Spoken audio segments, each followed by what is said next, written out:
Hey, welcome, guys. We are back here again for another episode of Access Vegas. Like I said, we're going to do 4 weeks in a row. This is the second. We got next week, the 20th, and then we're not doing one on the 27th. Yeah. So this is the third week in a row. We've done it. We're really excited, man. This has been great. At first, we were worried about, are we going to be able to get girls to come on this? And now I have to cancel girls every week, but you guys were awesome. I'm really glad that all of you were able to show up this week. All of them showed up here in studio before this guy did. Yes. I was That's doing a first. I was doing a little Jonah Hill research because of all the abuse that he was causing people. I had to look that up before I came here. So we're going to go ahead and introduce our guest. First off, she is a model, a fitness coach. She is, you can see her on the pages of Playboy and FHM. It is Jody T. Hart. Jody, how you doing? Good, thank you. Hey, good to have fine to have Jody here. You live in Las Vegas, right? I do. Beautiful, awesome. She's an actress. She's a writer. She's a podcaster. It is Jen Garcia. How's it going, Jen? Really good, really good. Nice. She's a model. She's a fitness influencer. It is Stephanie. How's it going, Stephanie? Good. How are you? Nice. All right, here we go. Let's keep it going. She is a former Playboy model. She's an influencer, and she is part of the Cocktail Servers Hall of Fame. This is Jessie Preston. How's it going, Jessie? Hi. Hey, Jessie. Congratulations for getting your boobs taken out. That's a good job there. I feel so much better. She's gone completely natural. That's good. Real flat chested. She went super flat. I remember she used to have boobs back in the day. Something's missing though. Something exactly. Empty now. She's an ex-bottle service girl. She works 1,000 feet down in a mine right now, and she can deadlift in a coal mine. She can deadlift 370 pounds. It's Ashley. How's it doing, Ashley? Doing good. There she is. Good to have her right there. He is an entrepreneur. He retired in 2006. He is a single-action pistol competitor. That's where you shoot these targets while riding on a horse.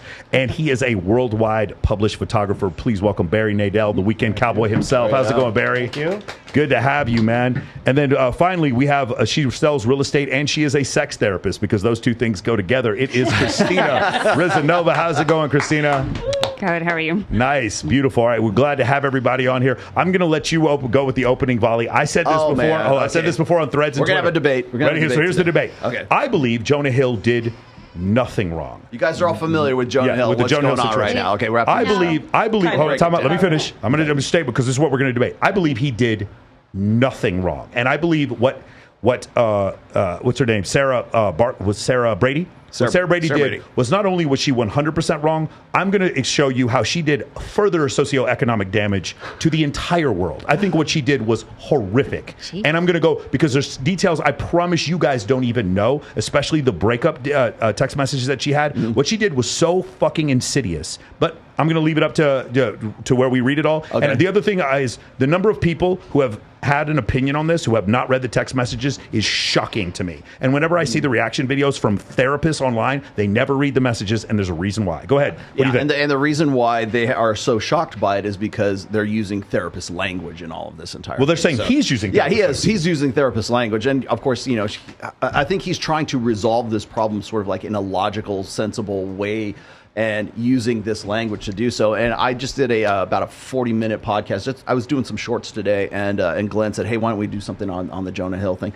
So we started talking about this, and from my initial understand, now I have not seen the text, or I have not seen what you're going to reveal to us today, but my initial read on this is that they're kind of both in the wrong. So I'm not saying he's 100% right, she's wrong.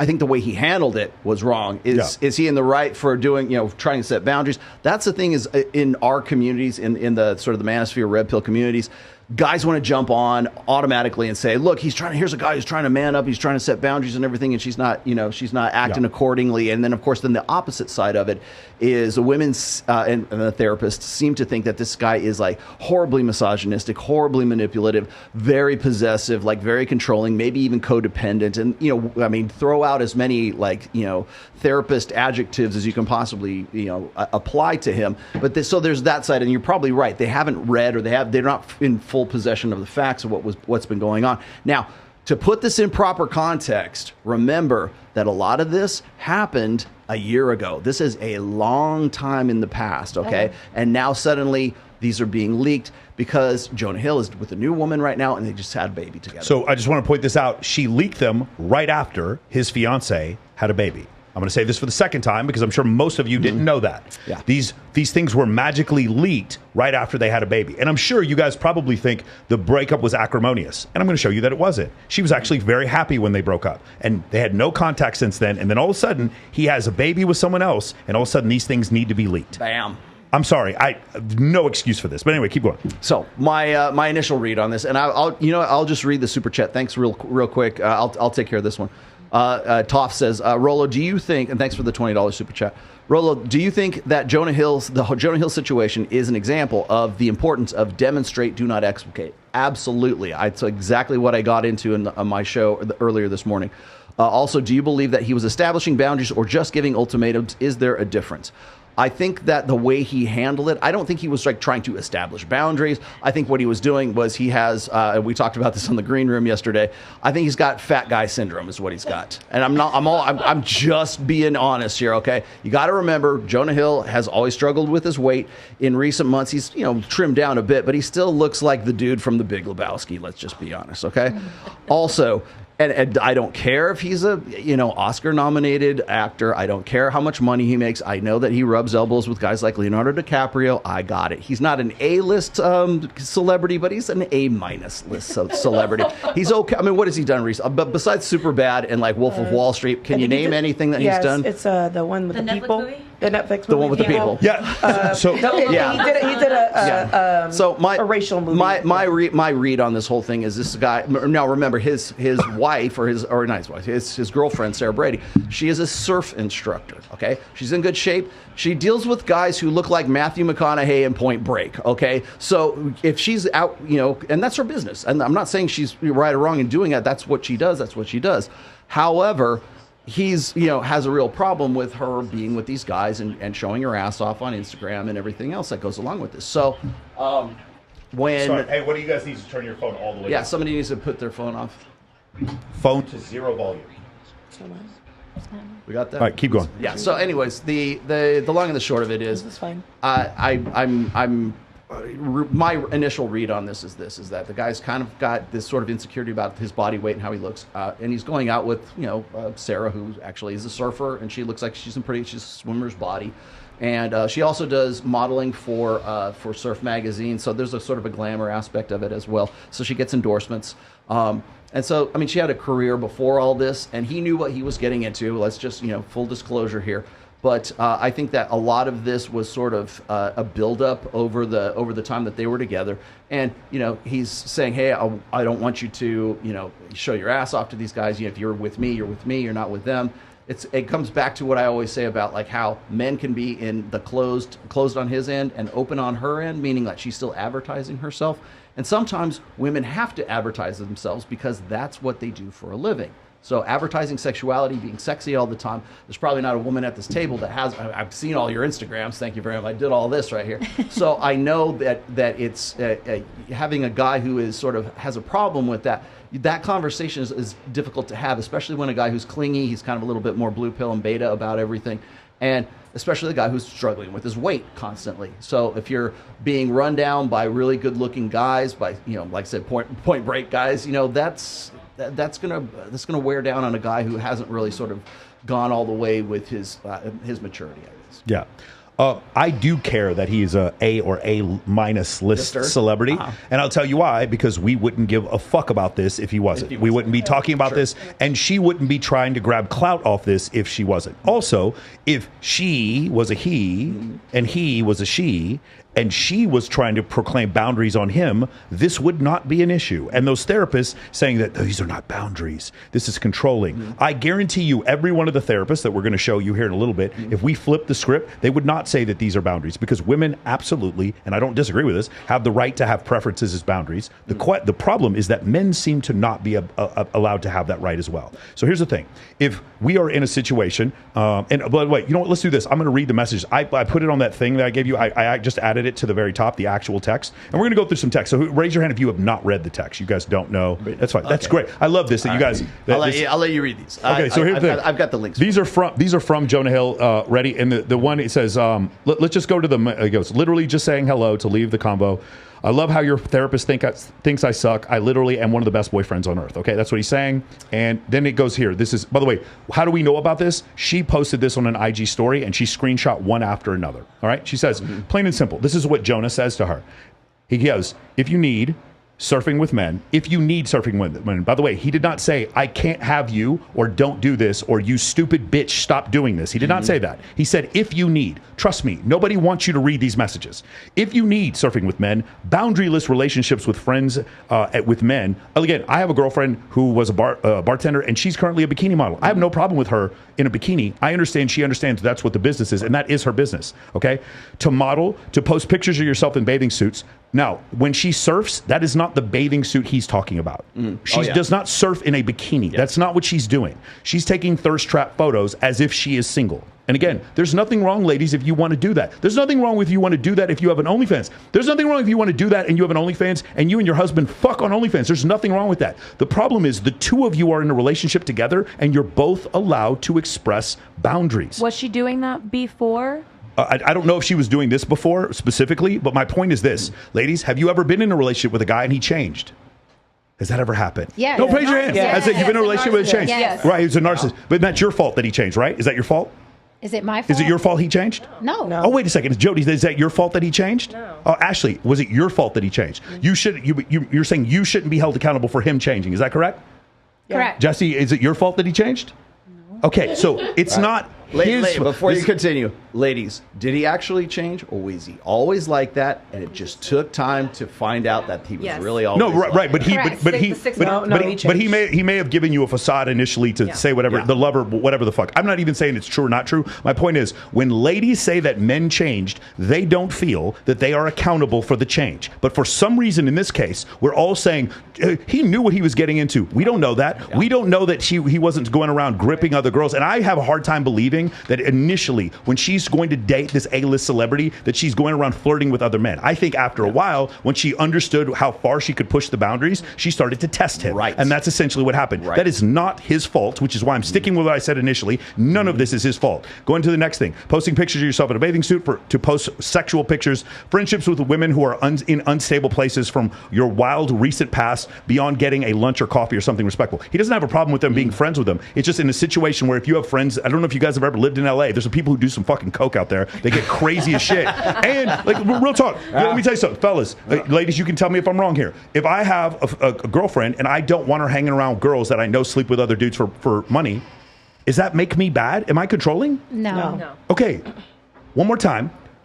To friendships with women who are in unstable places from your wild recent past beyond getting a lunch or coffee with someone respectful. Listen, here's what he said. At no point does he say you're a hoe. At no point he says I hate you. No one he says, here's where I want you to read this, because no one else will read this for you. You don't get to dictate what I do with my friends, though. Right, but then we can break up.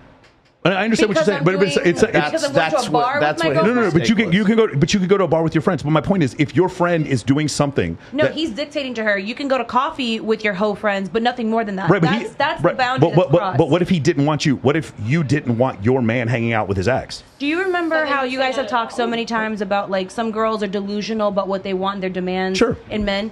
He's allowed 100% to be delusional in what he wants. There you go. But you cannot sit there and dictate to someone a year into a relationship now what they can wear, what they can do.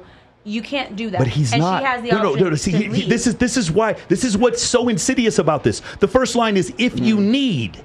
He's not dictating shit. But he's putting it on her. Hold He's on, saying listen. if you need to put accountability on her. So he washes his hands. Like, if you need to be a hoe, then be a hoe. That's not okay. So Jesse, if you and I were dating and you had a guy friend who, maybe he used to flirt with you, and whenever he comes around, he just has this commonality thing where he just grabs your ass. Every time he does it, or he hugs you and it's a little too long and he gets some side boob. And I said, hey, I don't feel comfortable with you doing this. When you're with these guy friends, I would appreciate if they would not grab your ass. He's axed. He's asked. Right, but that's just as I love how you think up a scenario. You have no idea if that's actually the situation. But neither do you, and that's my point here. It was women, like that point. Yeah, he sounds like he was talking about women. Yeah, but he was also talking about guys. He said, I understand the guy bullet, but the other one was about. Okay, hold on. Do you see? Hold on. This is my point. Do you see how we're all coming up with different reasons why he could be right or wrong? This is their motherfucking relationship, and we're posting these things after he had a baby with someone else. Yeah, she's 100% in the wrong. Yeah. Girls, make sure you're talking into the mic. Ready? So let's keep going this. He goes, so the first part is if you need, and then it was XXXXX, and it goes, I am not the right partner for you. Right. Not move your shit out of my place. I am not the right partner for you. Mm-hmm. Guys, you know what an ultimatum is? An ultimatum is a threat, usually one that you can't carry out. Do you know what happened after this? He broke up with her. This is not an ultimatum. It was an if-then statement in programming. That's what this was. This is absolutely stating a boundary. This is not threatening, and this is certainly not controlling. The only thing I would say is he should have done it earlier. Thank you. Correct. I agree with that too. Establish these boundaries from the very beginning. If she's been surfing the whole time. Again, while we're saying that, we don't know that one, that he didn't, and two, we don't know that she changed. But you're defending she might be choosing the parts that are bad. You're defending the aspect as if it was already something. But it may have been or may not have been. You know about one of my relationships I had where she flipped 180 degrees. It was crazy. It just happens. And she might be choosing the parts that are going to make her point. Yes. By the way, but we don't know this. We don't know if he warned her in different ways long before that. Yes, we don't know. And then she went off the rails, and now he's ready to break up with her. But the thing that gets me is the going out with your hoe friends. Like if you have to party with the people from your past, and if you have to do anything more than a coffee, it's disrespectful. That aspect of it is beautiful. Then let's break up. Because I want to go out with someone who has a different but the thing is, we're life, liberty, and pursuit of happiness. Let's just break up then. Let's just break up. But what if we're not even doing anything wrong with our hoe friends? Yeah. Huh? What if we're just going to the hookah lounge? No. Again. I live in Las Vegas too. I live in Las Vegas too. There's no way. When you and I are on stage at some nightclub, there's girls around there that probably had sex for money, and we're not going to just fucking shun them. And we're the sober ones. Yeah, we're the sober ones. I'm not saying this is right for me. Right. My girlfriend can post whatever she wants in bikinis because she's a bikini model. I met her as a bikini model. I knew that, and if she changed and started letting men touch her, I would write her a message similar to this. We don't know if that's the situation. Did he state that she changed? Did he state that she changed? Whether or not she stated or did he change or not, because Jonah Hill's not going to talk about this, which is the smartest thing to do. Right. The point is, whether or not he changed or not, they broke up amicably. Okay. And there was no acrimony between the two of them. And then he had a baby with someone else. And then she posted this. That's my point. I just feel like there's not enough information. That's the information. There's a debate about it. We're not halfway done. So you have a problem with the timing. Ready? So I have a problem with the timing of this. The timing of this tells me I got a greater problem than this, and it's more to your point. But okay, here we go. Ready? Here we go. I am not the right partners for you. If these things bring you to a place of happiness, I support it. God damn, what an asshole. Can you believe he said that? If these things bring you to a place of happiness, I support it. What a manipulative fuck. Can you believe she had to date this multi-millionaire A-list celebrity who asked her to not flirt with other men? What a piece of shit. I think you're reading it in a clear mind. I think she's reading it and also delivering it back to us and a manipulative 500% wrong then. She's 500% wrong. But I'm saying I think she's interpreting it as him being condescending. Then she's even more wrong then. Yeah. Because she posted this. I'm just saying. Right here, let's keep going. That's what I was saying. He goes, one more time. I love this. I'm going to make it. We can all read it in 5 different ways. I'm gonna make a T-shirt for this. Ready? If these things bring you to a place of happiness, I support it. I'm gonna get a T-shirt that says that. Okay. Oh Lord, all right. Michael. It's not and ready? Here we go. Listen to the threats here. And there will be no hard feelings. Oh my God! What a fucking asshole! Look at all this. He's just digging a hole for himself. You know what the therapists say? That's passive aggressive. That's so passive aggressive. I think that's how she's probably reading it, which we don't know still. Again, watch when we play these later. Notice how what I just read never gets read. Do you think that he anticipated? I'm a celebrity. This might get out. Let me be as. If you're telling me if you're telling me first off I'm going to say outlandish things to her. First off, you saying the conjecture that they went to therapists together. In fact, she starts complaining, and one of the therapists we're going to show starts complaining about their therapist, saying their therapist is toxic because their therapist advised him to do the shit he's actually doing. The therapist even agreed. You didn't know that, did you? This is so one-sided. It's unbelievable. Let's keep going. The very fact that you're in therapy with your girlfriend, bro, dude, that's last stop before toll. Here we go. Seriously, stop. It's like at that point, this should have been just. I love this. If these things bring you to a place of happiness, I support it, and there will be no hard feelings. These are my boundaries for a romantic partnership. These are my boundaries. That's great. How dare you say that these are boundaries? You're trying to control her. Jody, if we're married and I say I would appreciate if your ex-boyfriend didn't like kiss you on the neck whenever we hung out. Am I trying to control you? That's so extreme. That's not what's being said. No. Stop. Here's the thing. The point what you're saying is because you guys clearly see that's disrespectful. You're saying but if I say if I use the same language, for this, it's controlling. But if I were to copy and paste and put when this guy touches you on the butt, all of a sudden that's not controlling. That's a boundary. No, I feel like all of them are boundaries. You not fucking other men while we're in a relationship is a boundary. It's not controlling. And me deciding that I don't want my girlfriend to go hang out with certain groups of people, she has every right to break up with me. Like it says here, life, liberty, and the pursuit of happiness that it says in the preamble of the Constitution. I'm not agreeing with you. What I'm saying is your examples are very extreme. No. I'm sorry. That's my fault. My examples are extreme to show. So sometimes when you do programming, you can take a piece of text and then put it in for another piece of text. Okay. I'm saying let's run the same program, but let's switch out the text and keep everything the same. And all of a sudden, this thing that was controlling becomes a boundary like that. But it's not. It's the same thing. I agree with your boundary aspect. I agree with what you're saying. I agree with his boundary. All of them are boundaries. I agree with him setting his boundary. But when you start to talk about your example sounds so extreme. No. I'm sorry.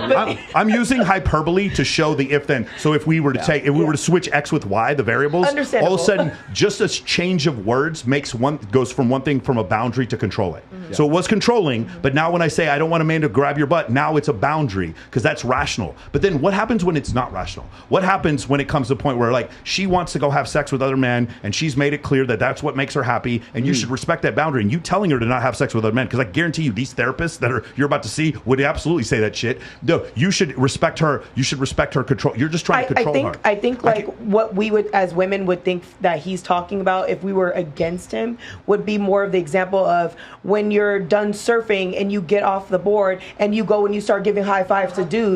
I don't like when you do that because there's photos of them she's competing and she's hugging one of the other competitors. I understand that, that's but the issue. There is some context we've lost there as well. As a woman, we think that as a controlling man, if he says, "I don't like when you give high fives to dudes because they're congratulating you on doing a good job," that's to us, we're like, "What's a high five?" So in most sports, don't they? No audio. Hey, we have the microphone's not working here. Let me while they fix that. Let me explain something to you about boundaries, because I was talking about. I've harped on this for a very long time.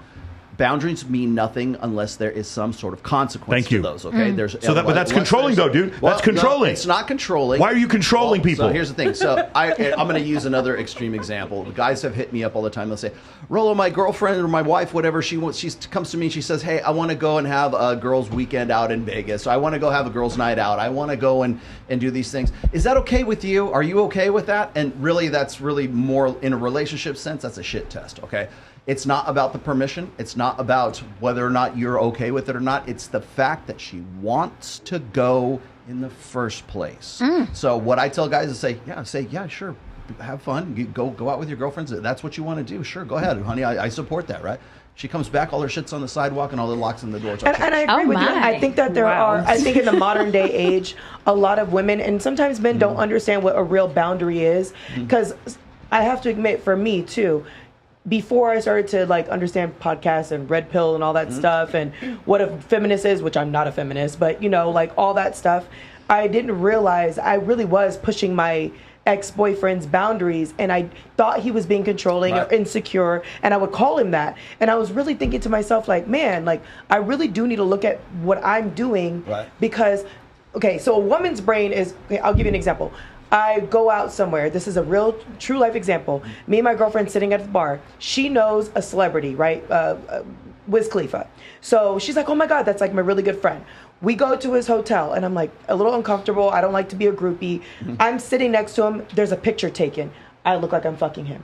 I'm not doing a damn thing. Yeah. But immediately, it doesn't matter. The whole world will think I'm having sex with him. Such a great point. Jody, Katrina, you guys are out one time, all right? And you just go out to dinner, whatever, and you're walking out of Katana, and you happen to be walking next to Drake, and someone takes a picture on TMZ. Who believes you didn't fuck him? Exactly. No, I'm being serious. Who believes you didn't fuck him? No one. If you make a post the next day swearing, I didn't even come there with him, I had no idea he was there. Yep. 95% of people will still assume you had sex with him. The very fact that you put that on there means you did. So then there's an argument between you two, and you're trying to explain, like, I just went for my friend. I only came for like 2 hours, and I left because I felt uncomfortable. It doesn't matter. I'm in my head, my female brain, I'm like, but I didn't do anything wrong. Why are we even fighting about this? Not that big of a deal. Because you didn't do anything wrong. Exactly. You're right. You just embarrassed him. That's the problem. Exactly. Which, again, I never understood until... Well, see, my point is this, is when we're talking about boundaries, I don't want to be with a woman who I have to explain those boundaries in the first fucking place. We hate telling men what our I want you to know me and be so into me and have such genuine desire for me that you're like, you know what? I don't really want to go to this girl's night out. I think it would be a much better idea to stay at home and fuck my husband, fuck my boyfriend, whatever, because I'm really into him. He's the guy for me, man. He's the one whose babies I want to have. As soon as a girl chooses that, they always think like I'm losing my independence, but they don't understand being dependent on a man is not a negative thing. It's actually what you're supposed to do, because when you're in a relationship, you're slightly dependent on each other. Of course. You know, so you're dependent on her to bring something to what she brings to the table. You're dependent on him to protect you and give you safety. And I think that at this modern day of age, being dependent is looked at as this negative thing, like, oh my God. Actually, I'll take it one further, because we're going to talk about Adam 22 later. If he was fine with her fucking other dudes, I wouldn't care. That's not my point. I don't give a shit about any of that. The thing is, we are both in a contract with each other. Yeah. When the contract has statements and stipulations in the contract, if we both agree to those contracts, they are boundaries. But as soon as you don't like the stipulations, then I'm controlling you. Right. No, then you can leave. And he gave her the easiest, smoothest pathway to leave. And several times says, if that's what makes you happy, I support it. That's the thing. When he says the correct words, because he's a man trying to assert his boundaries, he's being manipulative. What if he's just trying to assert his boundaries? Even if his boundaries are unreasonable. If this was an Islamic man who wanted her to wear hijab, several Christian women would be like, get the fuck out of my face. I'm not going to do that. And you have the right to leave. He has the right to have his boundaries. 100%. He has the right to have his boundaries. And nothing that he said in that screenshot was outlandish. Was it abuse? Me, was it abuse? Except for if you need to be friends with a hose and stuff. That's the only part that I was like, what the fuck? What I do with I'm not in charge of what my friends do in their personal lives. Was that hold on real quick? Was that abuse? Have you guys heard abuse so far? No. Oh, get ready for this one. Get ready for the fucking dynamite. Go ahead. You know, Michael, there's a lot of guys that are too insecure to break up with a woman themselves. Sure. What they want to do is lay it out so the woman breaks up with him. And that's what they're hoping for. I just feel like, or even another forward, what will happen is they'll say that, but then disrespect follows, and that's when the narcissism or the abuse, verbal, because they don't want to break up. They just want to control. I was on this show when Zerko was here and Adam was here, and I was explaining the differences between Adam Lyons. Adam Lyons, he was here last week. I was explaining the difference in how, because this really comes back to how we form relationships right now. The relationship that Jonah Hill thought he had with this girl is closed on his end and closed on her end, but it's not. The most common arrangement is closed on his end, thinking that it's closed on her end, but it's open on her end, because we live in the age of social media, Instagram, Tinder, OnlyFans, you name it. So the availability, the advertising of that availability online right now opens it up so that she can advertise her availability or sexuality to guys. Now, whether that's their career or not is kind of immaterial to this. The guy thinks that she's going to have closed on her end and closed on his end. The problem is it's actually always going to be open on her end, because she always is going to be able to, she has the out of saying, well, you're being manipulative. You're turning me into a monster because I can't talk to my friends. What are you saying? Why are you being so judgmental? I didn't go fuck that guy. I just hugged him. Let's do this real quick, because you two are married, Jesse and Jody. You both not to each other. Yeah, but I was like, wait, what? We can imagine. We can imagine. It's okay. I mean, I wouldn't mind. It's a new I wouldn't mind. You know, I love blonde. Listen, so. maybe not all of LGBT, but L for sure. L. I'm down with L. L is I support L. I will wear that L flag day and night. Same. I will be out there. By the way, do you know there's a polygyny flag? It is. It's pink with blue in the middle and pink. There is a polygyny flag. I'm gonna be putting the polygyny flag in my house. Is that open man? Yeah, it's a man. It's a man with two. It's a man with two women. How we like That's it. polygyny. So it's pink with blue in the middle and pink. That's how I like it. 100% polygyny. Open on his end. I will Close march on in a their goddamn end. pride parade with that polygyny flag. There you go. Right? In 2 seconds. Ready? Here we go. So Jody, the thing is, you do post pictures. Were you married when you posed in Playboy? Yes. Okay, and you posed. Okay, you were actually married when you posed in Playboy as well. Do it, yeah. And you guys both understood that was the case, and your husbands understood it at the time. Is that correct? Yeah. I think yours might have been. Was yours a little acrimonious about it? He pushed me to do it. His Okay, mom that's right. He had pushed me. to. So again, you notice in that case, I'm not criticizing either one of you because you had an understanding in the relationship what was going to happen, and that was totally fine. Okay, that was it. Now, here's the second part. This is what he's talking about here. Jody, if you and your husband broke up, who would have more of an ability to meet new partners quicker, you or your husband? Well, me. But how much more? If you were gonna put a percentage, how much more? How many more partners? Do you think? Really? How many more partners? Huh? Thousands of How many percent. more partners? Yeah, Or yeah, percentage? potential partners. Potential. How many more? And the answer is what you think it is. It's an insane number. I'm saying it's. I'm saying it's 10. I'm saying it's 10,000 to 1. Yeah. Okay, Yeah. Jesse, same thing. What? If you and your man broke up, your man's a pretty good looking guy, Yeah, he's gorgeous. but maybe 5,000 to 1, 500 to 1. What are you asking me? How many more potential partners could you quickly garner compared to him? God, no. I don't know. I don't know.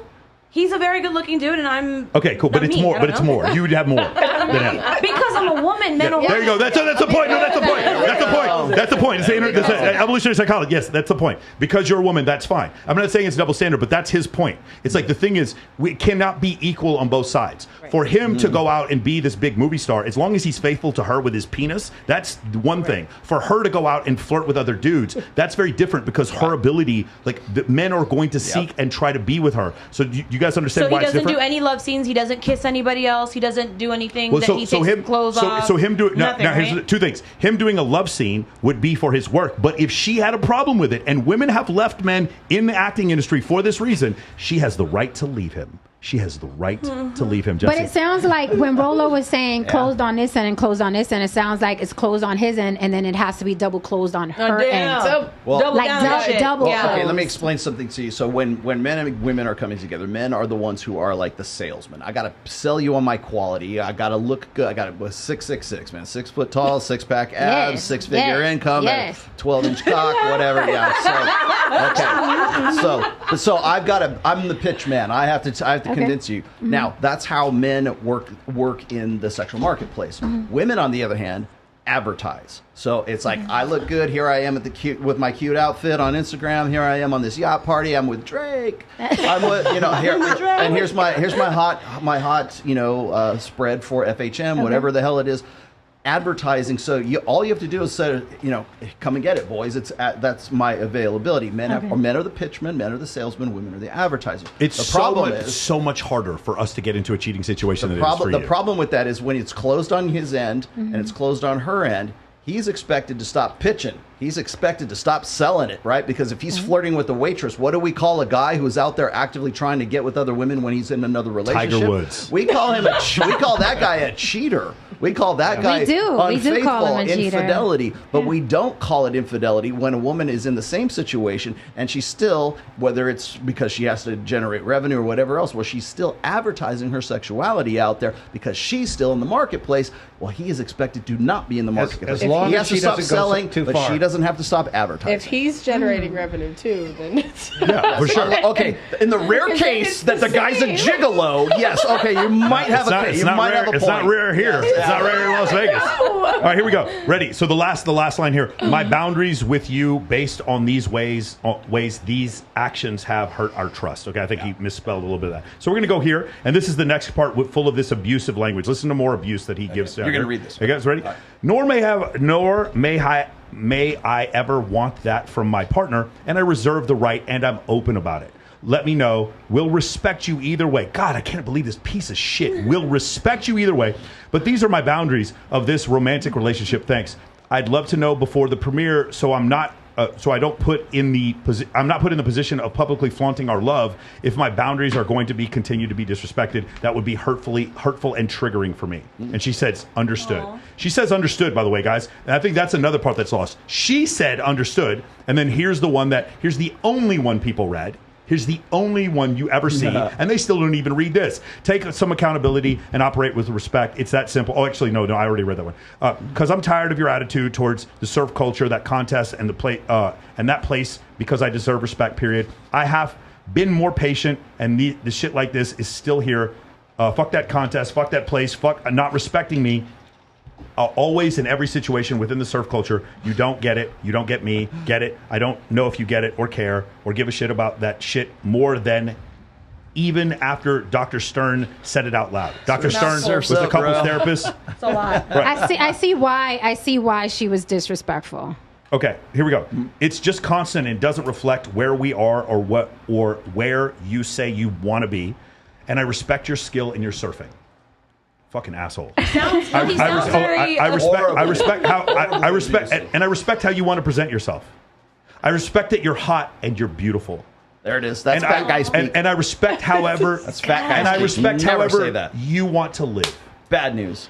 But I also respect myself, and that's what I'm interested in my own life, and what I let into my heart in my inner circle. So celebrate yourself and however you live, however you please, and shine bright.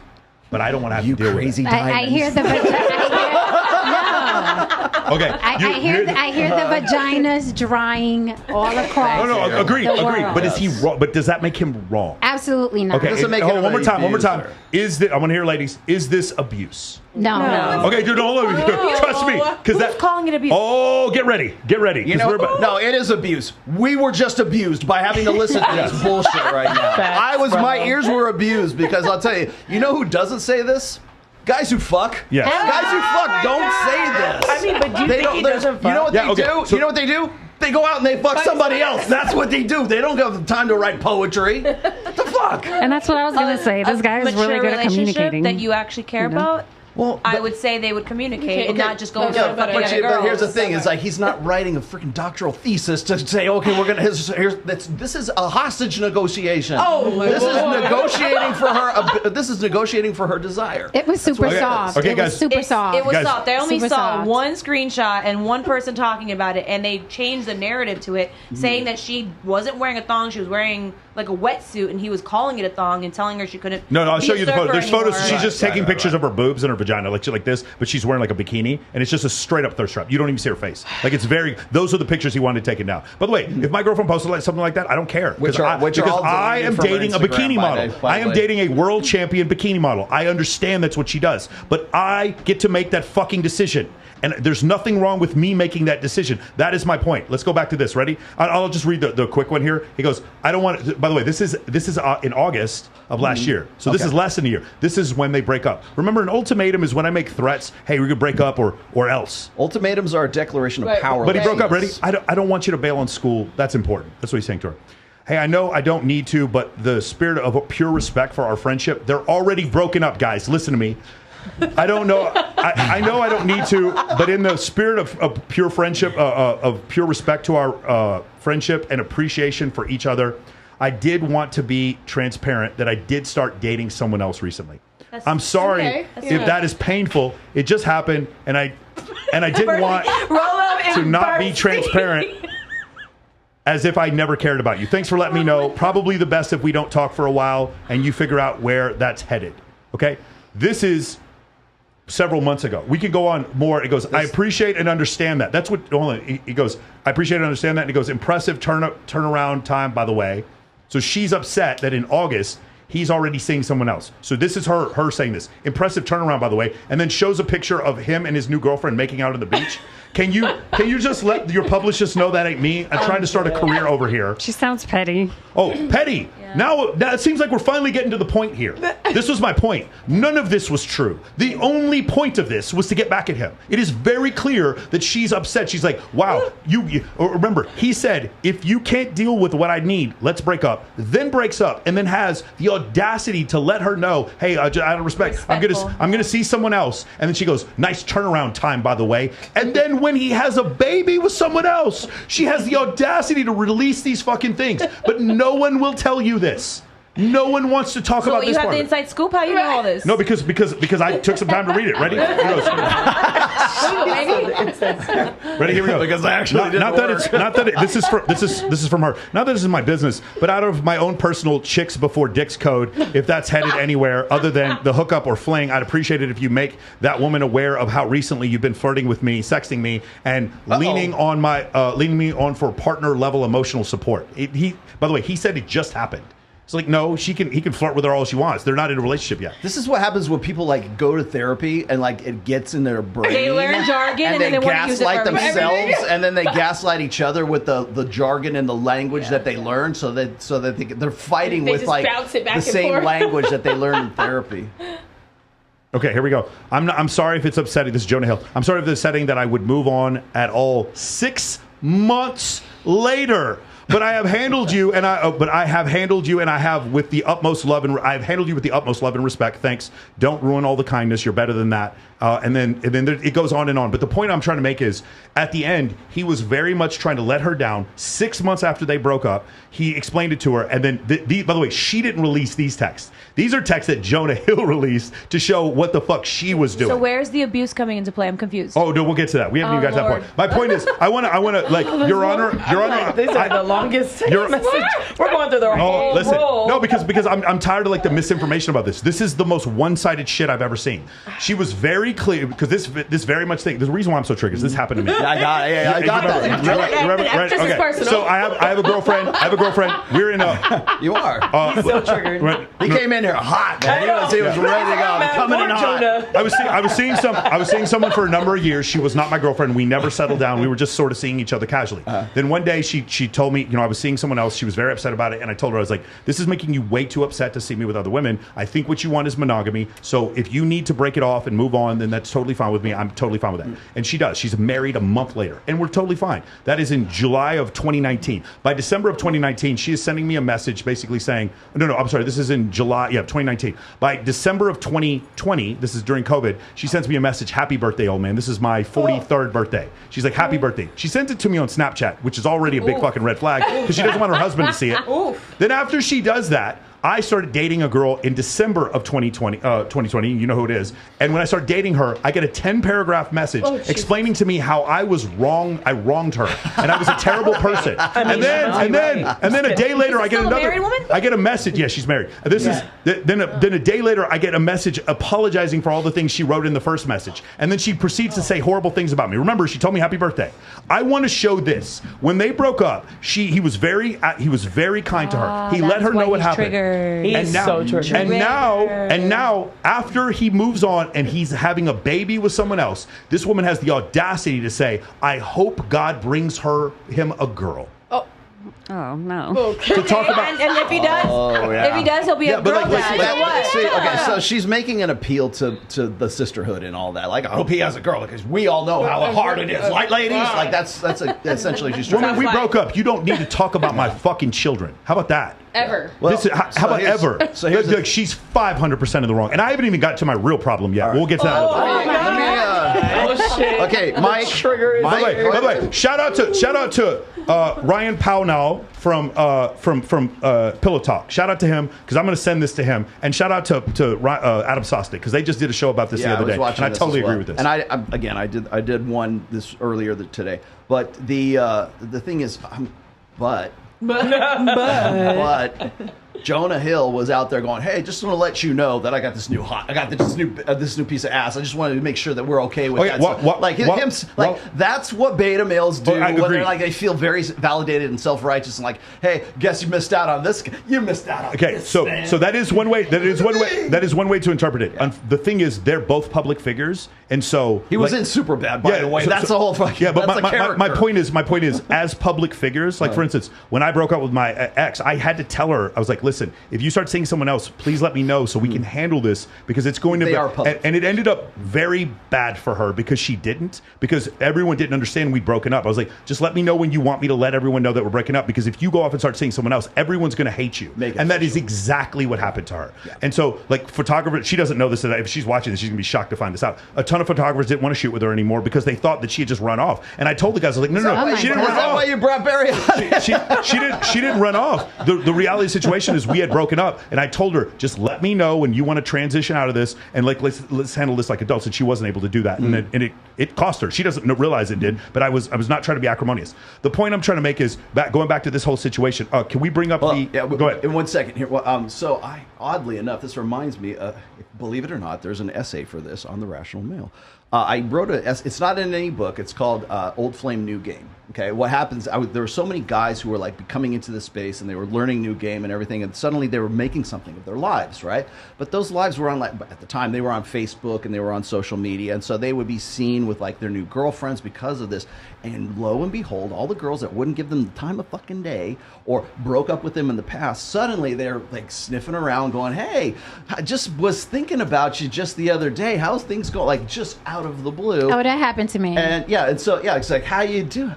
How you doing? You know, like they've known you from the past, and they'll come back. So these women would come and say, well, this guy has something going for him. Or if something's going rough in their relationship, they're looking for the monkey branch, right? They're looking for the soft landing. They're looking for the sure thing at the end of it. If Kylie even posts a funny meme about relationships, she gets hit up like, "Did you guys break up? Did you guys break up? Did you guys break up? Did Michael cheat on you? Did you guys break up? Did you guys break up?" Immediately. So somebody from your past, like maybe high school, college, whatever it is, suddenly they come sniffing around again because they're looking at you and they're thinking, well, maybe he was actually the one. And this goes back to what I've always said, is this is the alpha widow dynamic. It's women who had the guy who they go, you know what, I got this guy, but he ain't as exciting and as fun as the guy that I fucked in Cancun in the foam cannon party on spring break, and I was drunk and he was cute, and one thing led to another. And so I think he was actually, hell, they build this is the plot for romantic comedies like Eat, Pray, Love, and how Stella got her groove back. Like, I want to get back. He was actually the one. He's the one that got away. Katy Perry wrote a fucking song about it. Rollo, let me ask you a question. I understand that the alpha widow concept, but in my case, I dated someone who women would deem too nice, square, corny. And when I got with him and we started, promoting ourselves on social media like we're together, there was an onslaught of women in his DMs. And I'm like, he's not even the alpha. That's crazy. They're not alpha widows. Someone should teach a course about this. Someone should teach MOAmentoring.com. MOAmentoring.com. As soon as a beautiful woman dates a guy that's kind of like a beta, all of a sudden you elevate him because he starts seeing you post him and you going out with them. All of a sudden, girls are like, I can imagine him with me, and they want that. Even when they didn't want him to begin with. Shar, this is our new advertisement. Shar, this is our new Facebook ad right here. What the girls just said. Thank you, ladies, for making me money. There's actually studies on that where it's like women would find a man more attractive if they knew he was taken or he was married. Oh my God! It's proof of concept. Ready? If you guys someone else decided to consolidate it on him, then they're going to go. If you guys want to take a second, look it up. It's called mate choice copying from evolutionary biology, and it actually affects evolutionary psychology as well. You see a woman again. The guy, I keep forgetting his name. The one that was dating Kim Kardashian, the weird looking comedian, Pete Davidson. Pete Davidson. And fucking everybody else.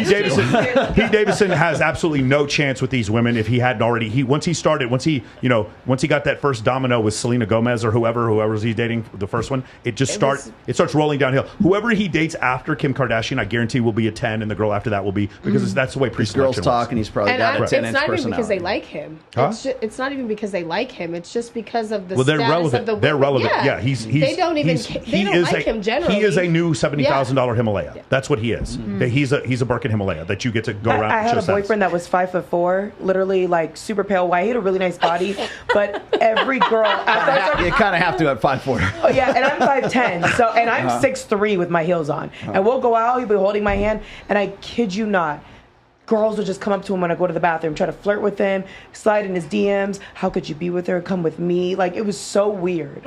And I'm like, well, you're welcome. Someone should teach a course about this. Someone should teach a course about this phenomenon. It's starting to sound like Jonah Hill's ex is the narcissist, actually. Crazy. Incredible. So you guys ready? I may have to leave the room for this.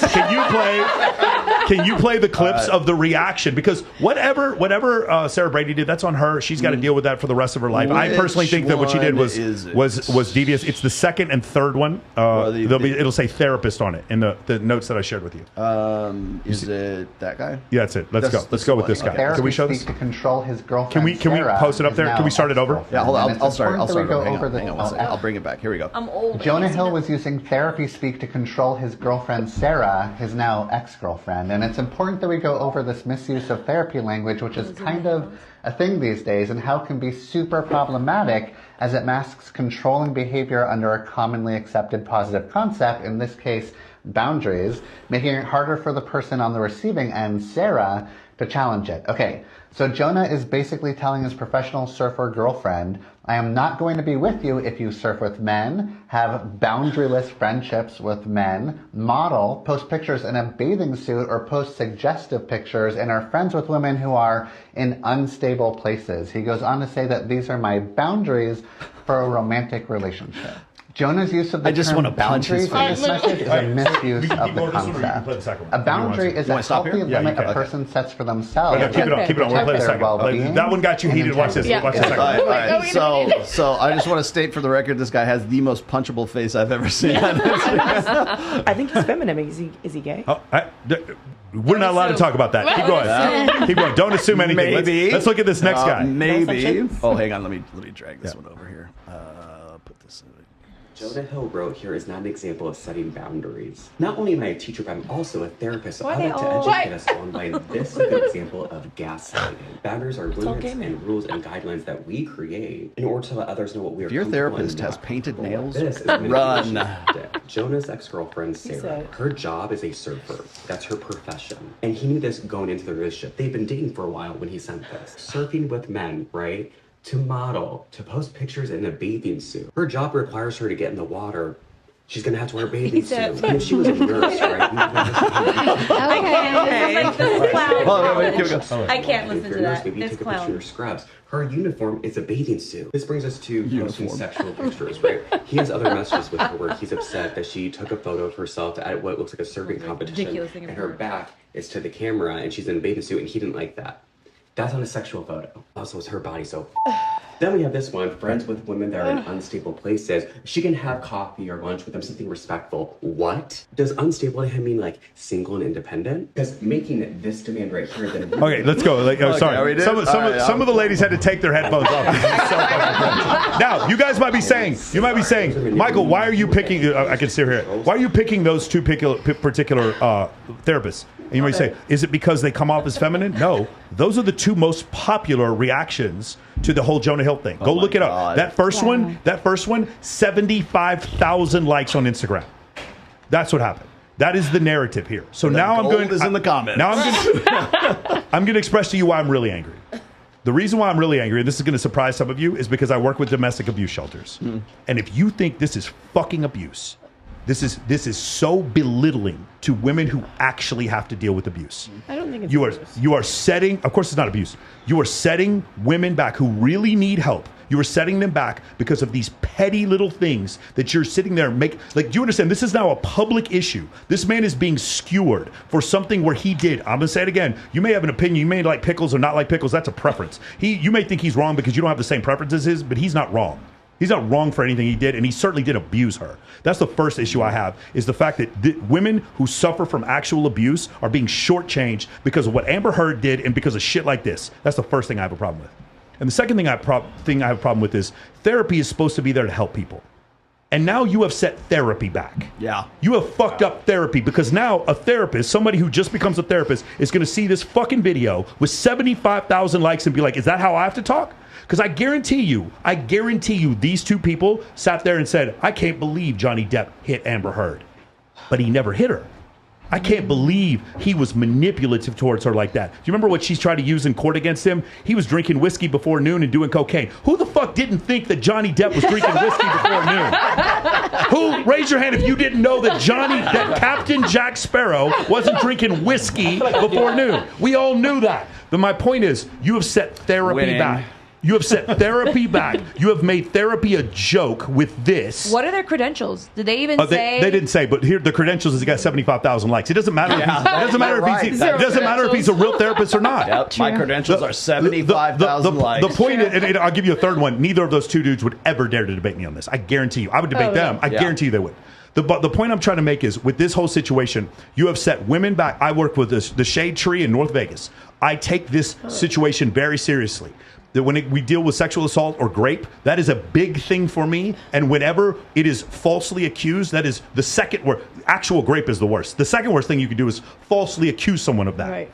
In this case, because she has turned this into a Me Too abuse case, you are sitting there and you are setting all these women back and you are belittling actual abuse by calling this abuse. And that is why she's 500% in the wrong. Is there a text that I'm missing where she's actually saying that what he was doing was manipulative or abusive? Yeah, so in the side, so there's commentary. I'll show you the text message after. Okay. But on the side, it's like every one of them, it's like, fuck this guy. You know, like on Instagram, when you post something, you can write like an extra little. Yeah, you can write. To the, that's what she was doing. Yeah. She's doing for every.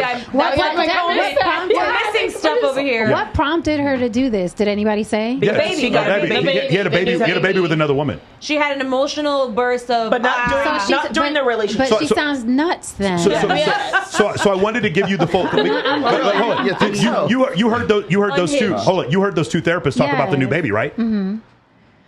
No, you didn't. You didn't. That's my point. That's my point. That is such an important piece of context that they leave out deliberately, and they don't read the messages like the full man. They only read the one where he lists his demands. That's the only time they read it. The rest of it, they don't say, "Hey, I respect you. I respect that you're." Hey, Michael. I respect you. Welcome to 2023. What do you mean? I respect leaving things out. I think you're. Hey, I respect that you're beautiful and sexy. I respect that you want to do this for a living. I respect it. If that's what makes you happy, I support it. But this is not a boundary that I can stand by. And then after they break up, he lets her know. He's like, "Hey, listen, I'm seeing someone else. It's been 6 months. I'm going to see someone else now." And she's like, "Well, thanks for letting me know. Seems like you turned that around really quick." But let months. me do a devil's advocate really quickly. Just a devil's advocate. What if he is extremely insecure because in his mind he's always the fat guy, and maybe this was her, she was at her wit's end when these text messages happened. Maybe throughout the relationship he was constantly on her. Don't do this, don't do that, don't do this, don't do that. Why'd she wait? Why'd she wait until he had a baby? Because he's Jonah Hill. No, but also let's say he was worse than this. My thing is, why did she choose these specific messages? Because she thinks that this is going to best replicate, or not replicate, but like represent how abusive he is. No, I think she is absolutely nuts. I'm just saying, in the relationship, even though he was the star or whatever, he was probably extremely insecure and was constantly nagging her and constantly nagging her. We don't know that. What I'm saying is, from these messages, I don't see anything he did wrong. Now, what you're going to say is, well, he should have established his boundaries. We're taking red pill and posting that on him. I'm not saying that. I'm speaking because abuse is a legal thing. You guys understand? Yeah. When you say abuse, this is a legal thing now. That's where I'm saying he did nothing wrong. She belittled therapy and belittled abuse. That's what she did wrong. Then she exposed their private messages. That's what she did wrong. She's insecure. And finally, she said she has the audacity to say, "I hope you have a little girl." After seeing those messages, you're going to talk about my child? Yeah. You're going to talk about my child? How dare you? That's what I have a problem with. No, I'm just saying, because the problem is when I hear people debate this, there's no debate. What she did was this woman is nuclear sewage. This is horrible. What she did. And honestly, thank God that's all he said to her. That's the clip. And thank God that's all he said to her, because if he said any more, this would have been even worse. Okay, so let's do this also one more time for the guys who are in MOA. You already know this. For those of you not in MOA, here's the piece of actionable intel. Whenever you text a woman, you need to understand, I don't care if you've been with her forever and she's sending you pictures of her exposed breasts. When you respond, you say, "Go with God." When you respond, you say, "Can't wait to get home." When you respond and say, "Hey, I'd love to see you you later. That's about as far as you go. You do not say, your penis does not go through the text messages. You do not escalate. You do not escalate on text. You do not complain on text. When you want to complain, if you have to say something like this, you open up what's called FaceTime, or you can do this on WhatsApp, because your phone cannot record audio on FaceTime. Your phone cannot. There's an app for it. There's an app for it. Okay. There's an app for that. Well, how about you go and have a face-to-face talk? Okay. If you had two phones, I'm sure you could record it. Yeah. But I know some people specifically. Or if you have to send these messages, you're going to use whisper mode, you're going to use Cyberdust, or you're going to use Facebook Secret. Okay. Signal. Anytime you text, I want you to consider that the text messages that you're doing go up there at Harmon in Las Vegas on that big ass sign, or on the big sign at Cowboy Stadium. Everything you send her, even with my girlfriend today, if you went through all of our messages and you completely out of context, with Kylie is the greatest woman I've ever dated. I'm not saying there's any problem, but if there was and someone took my text message to her, nothing I said can be taken out of context. As men, you will write her a message, she will write back. You will write a message, she will write back. Right. You will write a message, she will write back. And then she will delete all of her messages. She will unsend all of her messages. She will screenshot that shit, and she will tell her friends what a fucking psychopath you are. Do not get caught snitching. Stop snitching on yourselves. Do not post things when you text a woman. It don't care how long you've been with her. If you need to say, baby, you look incredibly sexy, call her. And don't send dick pics. Call her. And don't send dick pics. You know what you can do instead of sending dick pics? Just show her your dick in person, because she likes you and she came over and gave you consent to have sex with her. But isn't that paranoia? No, you're gonna be in a relationship and watch every text message. It's paranoia until Amber Heard's. And it's self-care. You have to. Self-care. And I've seen so many girlfriends. And if you have a problem, Are they really that crazy? if you have a problem, then Yes. just If use she's it. deleting text messages on your end, you can still see them. Yes or no? No. We do it on IGDM. If I unsend, they're unsent on both sides. Oh. Yeah, that's the problem. If you're in a relationship, why are you in DMs and it's not? I mean, I'm just saying that's one way I've seen women actually do this. Isn't that stressful? Right, I'm saying, isn't that stressful? That's like don't date, because you never know. 10 years down the line, who's going to do something stupid? No. Here's a better idea. Here's a better idea. If you need to say something sexual, say it in private. If you need to say something sexual, because say it face to face. I like sexting. I want to let you know what's to come tonight. Like, why can't I just tell my girl or my man? You absolutely tell them, and then you unsend it within the first 5 minutes. The angry talk is probably the best to leave to nothing. Yeah, should we send like consent? Let's just say the angry talk. That's fine. That's fine. Should not. Or here's another thing. Voice memo is probably not a good thing. You saw what happened with Andrew Tate. He had messages with this girl where he's talking back and forth. Out of context, it sounded different. And then he said, "Do you consent to my grape?" Do you remember this? Yep. And she goes, "LOL. If I consent to it, then it's not grape." Do you remember this? They said that. They skipped that part. They never do. BBC never shows you that part. Vice never shows you that part. They just play the message of something he said to a woman 13 years ago on WhatsApp. And by the way, Andrew Tate, when he's messaged me before, he's actually sent me voice memos, so I knew it was him. So that's the thing, guys. Be careful. You can't be leaving these voice memos. You can't be texting women incriminating stuff, or men, or anyone. You just can't. I'm telling you. So you believe whatever you want. If you want to say he's 1% wrong, that's the 1%. So how do we get dick pics in our DMs all the time then? If men because those men don't take men of action. Shout out to MOAmentoring.com. Guys, can we clear something up real quick? Okay, a bunch of guys who are watching are like, who the fuck is this guy over here? Right? Ready? Okay, Barry. Okay, I'm going to tell you how to describe it. I've got a lot of examples. There we go. Ready? In my life. Okay, we can do this. Barry Nadell. Barry, how old are you? Prefer round it off. Next month I'll be 79. He'll be 70. Barry's going to be 79 years old. Barry, what do you do? I'm a photographer now. He's a photographer. If you guys go to Weekend Cowboy Photography, Barry, you're on TRT also, right? Are you on TRT? What's TRT? Testosterone replacement therapy. Are you on TRT? Okay, right. The reason why I want to bring this up, Instagram, you'll know the reason why I'm saying this is because Barry is 78 years old, surrounded by women all the fucking time, and I brought him on because I am sick and tired of this narrative about us being old and alone. Because Barry is my fucking idol. I love my life, and I want to be Barry Nadell. For any of you who are like, who's this dude on the show? Go look up Weekend Cowboy Photography, and then tell me if you're 78 years old, if you want to be running around like that. Barry, let me ask you something. Age range of the women you date. What is that? What is that usually? 30 to 45. 30 to 45? Really? Yeah. What? Yeah. And would you go lower than that? And let me go backwards a minute. Go ahead. Because you brought up something earlier. I go to a lot of parties, and I was a member of several groups, and and I've had the experience because of being a photographer and knowing a lot of models. Okay, they all congregate, and I always get hugs. Congregate together, and I always get hugs and everything else, and I love it. And I have had women come up to me and said, I need to know you. Who the hell are you? Yes. I see all these beautiful women around you. I need to get to know you. And It's I'm because going, they think you're Robert Kraft. Listen, I've got gray hair, no six-pack. I lie. I say I'm 5'10". I'm really 5'8.5".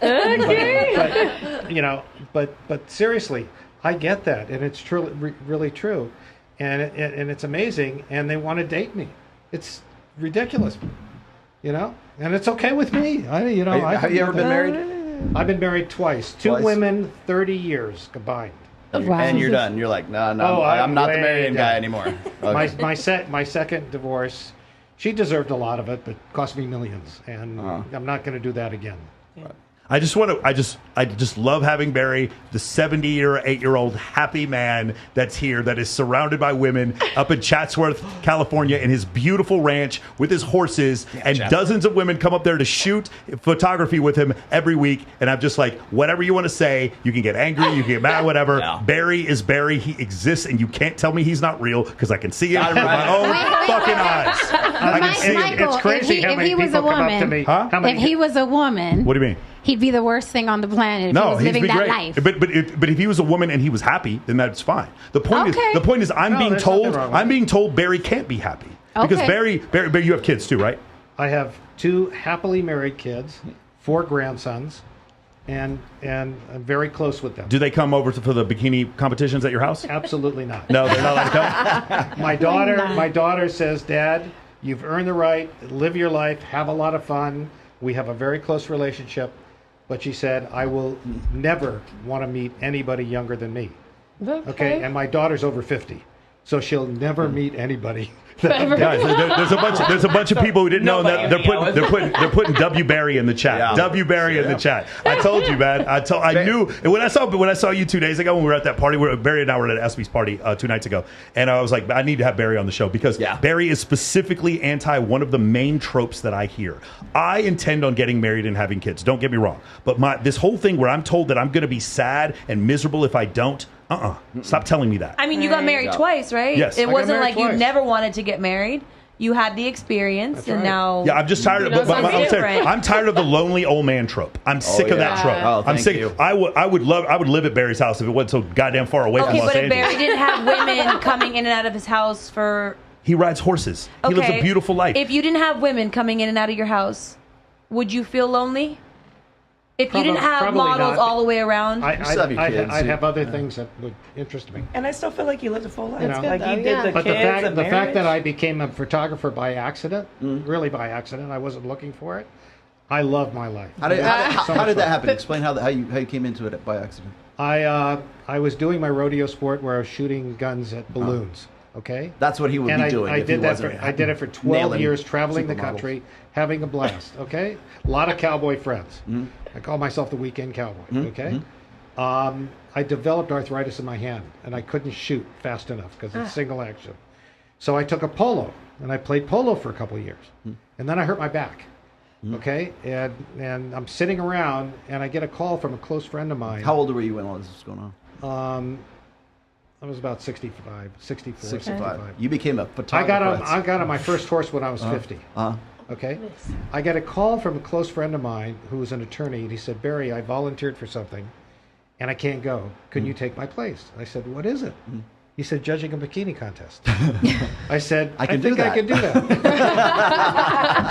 The following week, I was in the Bahamas, and I'm watching all these photographers shooting these models. There were 100 models there. Okay, it was Paradise Challenge. No, it was something else. But I was bored as hell, so I started carrying the lights for the photographers.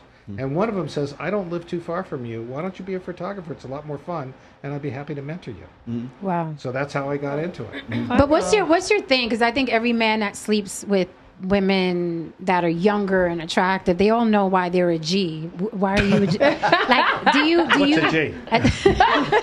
Barry doesn't know about no top G, no bottom G. Why do you think women are attracted to you? because they're tired of these guys that treat them like shit. Okay, and most guys do. They're into themselves. They don't like guys their own age or within 10 years of them. Okay, and I treat them with respect. We have fun.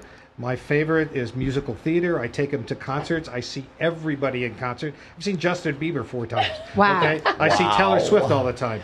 I was seeing Taylor Swift when my daughter yelled at me, "Why are you seeing Taylor Swift?" Now she's paying $1,000 because it's on bitch wants to go see it. And I treat them really well, and I take care of them. And if they need anything, that's fine. Who makes the first move, though? Who makes the first move? Yeah. It might be both ways. It's happened. Average Really? age. Average age of the girl. Average age He of the said girls. 30, 35, 45? 35, 45. Average age is probably 33, 34. Wow. Okay. Wow. And do they want kids? Yes, but in the future. I don't think you guys understand. And I'm totally honest with them. I tell them, I'm not getting married to you. We're never going to have kids, okay? We're never going to live together, but I'm going to be there for you for anything you need. The other day, the girl that I've been seeing for over about 3.5 years, she was having some problems. I said, what she did is instead of taking her eye drops, she reached in her purse and she dropped her nail glue. Oh, Jesus Christ. My God. Okay. I've never heard that happening before. So Me too. Yeah. I ran over to her apartment, picked her up, took her to the emergency room, waited for her, okay? And then the next day, I made an appointment with my eye doctor, okay? And her insurance didn't cover my eye doctor. And I took her to my eye doctor because, eyes are too important. And and a guy her age or within 10 years is not going to do that. No. Yeah. And it's because I care about her. And I'm happy to help her with her rent or do whatever she needs. The guys our age can't even give you a ride. No, listen. Interesting. But you know what? If a guy's that age are listening to this podcast, they need to think about, being a gentleman to the women they're dating and stop being an asshole, okay? And playing video games or smoking pot. Do you know what year this is, Barry? Do you know what year this is? Are you sure his last name's not Waller? That's why guys like me Okay. exist.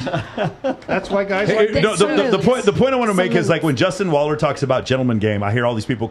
He's like, well, because he's so good looking, He's blah, whatever. simping. They, like my man over here, is 78 years old, and he's 5'8.5", and he's like surrounded by women. You guys are going to make every excuse you can about why this works, and I've seen it. I have seen women compete for Barry. Barry shows up to my events. Barry is rolling 30 deep with girls. Say whatever the fuck you want to say, but it's crazy. So the thing is, pre-selection is real. In case you didn't know, it was real. And whatever criticism you want, just remember, dude, you're not 78 Barry, years old. what are some of the events in like the publications, like the magazines? I would presume, like what have you shot for photos? I've had girls published in Playboy, Maxim, FHM, and then there's a series of a lot of other magazines. Through. And do you still do the same events, those bikini content, like Paradise Challenge and that kind of Yeah, stuff? well, I got involved with an organization called Swimsuit USA, which is very respectable, been around for years, run by a lady by the name of Kathy Wheatley. What up, Kathy? Hey, Kathy. Kathy is my boss. And she invited me to one of her events, and I became, a pickup photographer, where I'd ask girls to shoot and this and that and everything else. And then they liked my work, and I get my work out to them fast. It's well done and everything else. And the next year she made me like a staff photographer, and I shot 80 drop dead gorgeous women in 2.5 days. Wow. And got all the edits to them in 3 weeks. That's amazing. And that's work ethic. And now I put on events at my ranch.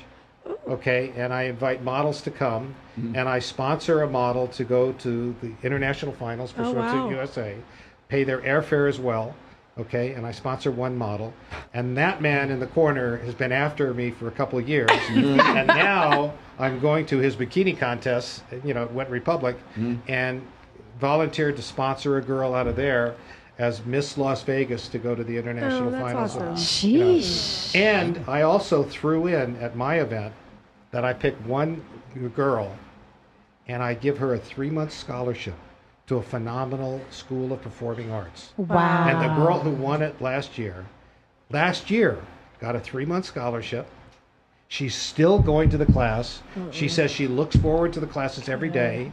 They bring in agents on Saturday. She meets agents, and she has opportunities to make money in acting. And she's taking cold read and all the rest of that stuff. And it changes people's lives. Yeah. You know, I like helping people. You know? Wow. I make calendars for the girls that they can sell every year. Do I charge? No. Photographers are pissed at me because I don't charge for my work. Yes. Why? I'm independently wealthy. I don't need to do Okay, so the point I want to make is the point I want to make is if anybody wants to make some judgment about his lifestyle, whatever, he's 78 years old. I'm tired of hearing about this trope that he's the lonely old man. Get the fuck out of here with that stuff. You as a dude, you have a lot longer to go. And the other thing is, my man Barry is out here. When we went to Paradise Challenge, I was beat, bro. It is so hot in Jamaica sometimes. But Barry, no, Barry's up at 6 a.m. every day. Barry's shooting all day because he's on TRT, man. Barry's out there killing. Barry has more energy than me. That's all I'm saying. Anyway, that's why I wanted to bring you. That's why I want to bring you on here, Barry. Barry, let me just the final thought. Sure. Have you ever had people tell you that guy should act his age? He settle down, you know, like no, you should be in a retirement home. I want to be you when I'm at that age. Yeah. There you go. Yeah. See, listen to this, because I am sick to fucking death of people going, well, Rollo, man, he's in his 50s. He should just act his age. He should cut his hair. He should get into something more respectable. Like, it's like, dude, I'm doing what I do because I enjoy doing this. It's not a front. This is I am who I say I am right here, and I'm really I think probably right now because of maybe it's just the way the culture's changed. Maybe it's because of the internet. Maybe it's because you can make money online. There's so many different. The horizons are the opportunities are way more than when I was like half my age. Much more now. And as a result of that, I'm able to do stuff like this. And so people go, well, you know, he's just they call me an old man, right? And I'm just like, you know, I'm doing what I want to do, and I enjoy doing it. And whenever somebody says, you're going to be a lonely old man, or you should act your age, it's usually other old guys who say, oh, man, I wouldn't want to be like that. And you don't want to be the old guy in the club. And, Aren't all you this other married, stuff. though? Yeah, I am married. So then you're not lonely. What are they talking about? I'm not going to be. He's not lonely because he's here with us. Exactly. Look what I do. But look what I do. Well, look what I do. Hey, Rollo, when you first started doing Access Vegas and you went back to Reno, what was the reaction from your wife? Oh, just fine. She loves it. I mean, come on. I wouldn't be here doing what I do. No, I know. I'm saying, but there was more reaction than that you mentioned to me. She was very happy to see you. Well, exactly. Oh, yeah, exactly. So, I mean, when I'm coming back, I have a very good relationship with my wife. I think a lot of people want to say, oh, he's only doing this because he has a bad relationship with his wife and his daughter and everything else. They want to make up every rumor they possibly can. And he's going through a midlife crisis. He's trying to pretend like he's 14 again. He's like that. 14. He's a teenager or whatever. He's back in high school or something. And it's like, no, dude. It's like you don't understand my situation, and you never will, because you're stuck and locked into what you're doing right now. And the only way you can think is, oh, that's the lonely old man, which, by the way, used to be the lonely old woman, which used to be, you're going to be a spinster. You're going to be a spinster. It still is, though. They still tell women you're going to have a cat and you're going to die. And really what that is, and I'll tell you this, you know what it boils down to is intrasexual competition. It's how older guys compete with other guys. So when a younger guy sees a guy like Barry or myself or whatever surrounded by beautiful women, at least giving the perception that he's getting with these women, you have the ability to do just what she was saying. Guys your age don't have they don't got fucking sense. They don't have a car, they don't have a job, they don't have any direction in life. So what's happening is women are opting for guys who are older than them, and in some cases maybe 10 years, maybe 20 years older than they are. Yeah, we want a man. But Rollo, so what happens is those younger women, then they go, oh, old man, act your age, because they can't compete with you on that same level. Rollo, so you explained to me how when you went back home to your wife, because if I was your wife and you came back home to me, I'd be sending you those Jonah Hill texts. I'm glad. I'm happy for you. I love you. I can't wait to see you. But I don't want, these are my boundaries, and if you want to be with those hoes. But you're here. He doesn't want to be with that. Rollo, I know she's watching right now. I used to have friends, okay, that are happily married, that are my age, and they're still happily married, okay, but their wives don't want their husbands to be friends with me. Yeah. Because they have the fear. Yo, ladies, let me tell you something. And it's a problem.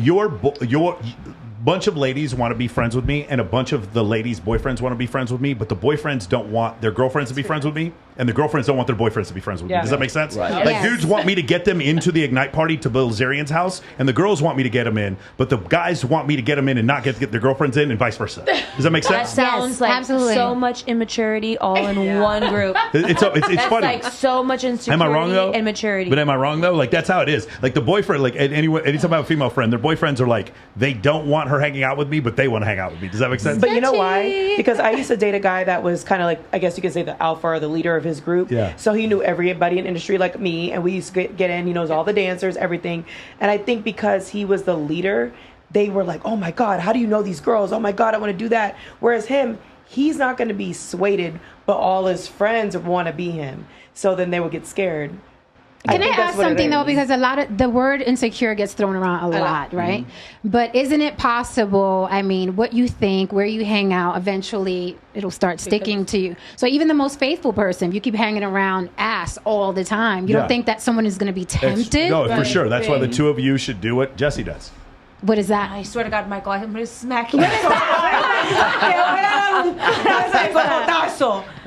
fucking Go ahead, Jesse. They should do what Jesse does. Jesse, explain to her the solution. What does she do? Say it in Spanish. No, because I speak Spanish. I'm like, it makes my eyebrows twitch. I don't do what I do to keep my man. I want to make that very, very clear. I don't pretend to be bisexual or become bisexual when I get drunk and try to hook up with girls because I think it's sexy to him. We're going to keep him around. I want that to be made very clear. Oh, you give him threesomes? If I give a threesome, and it's not me giving one. If we have a threesome, which I fucking had one a week ago, it's because I wanted it. And I was like, babe. And he's like, no, babe. And I'm like, babe. And he's like, no, babe. And I'm like, can you... Please. Like, beg you for it? Like, seriously, do I have to beg you for it at this point? I've done that before. He's like, I just want to make sure that it's not something that you're doing because of me. I'm like, no. 100 deep? Now you're worried about that? Like, no.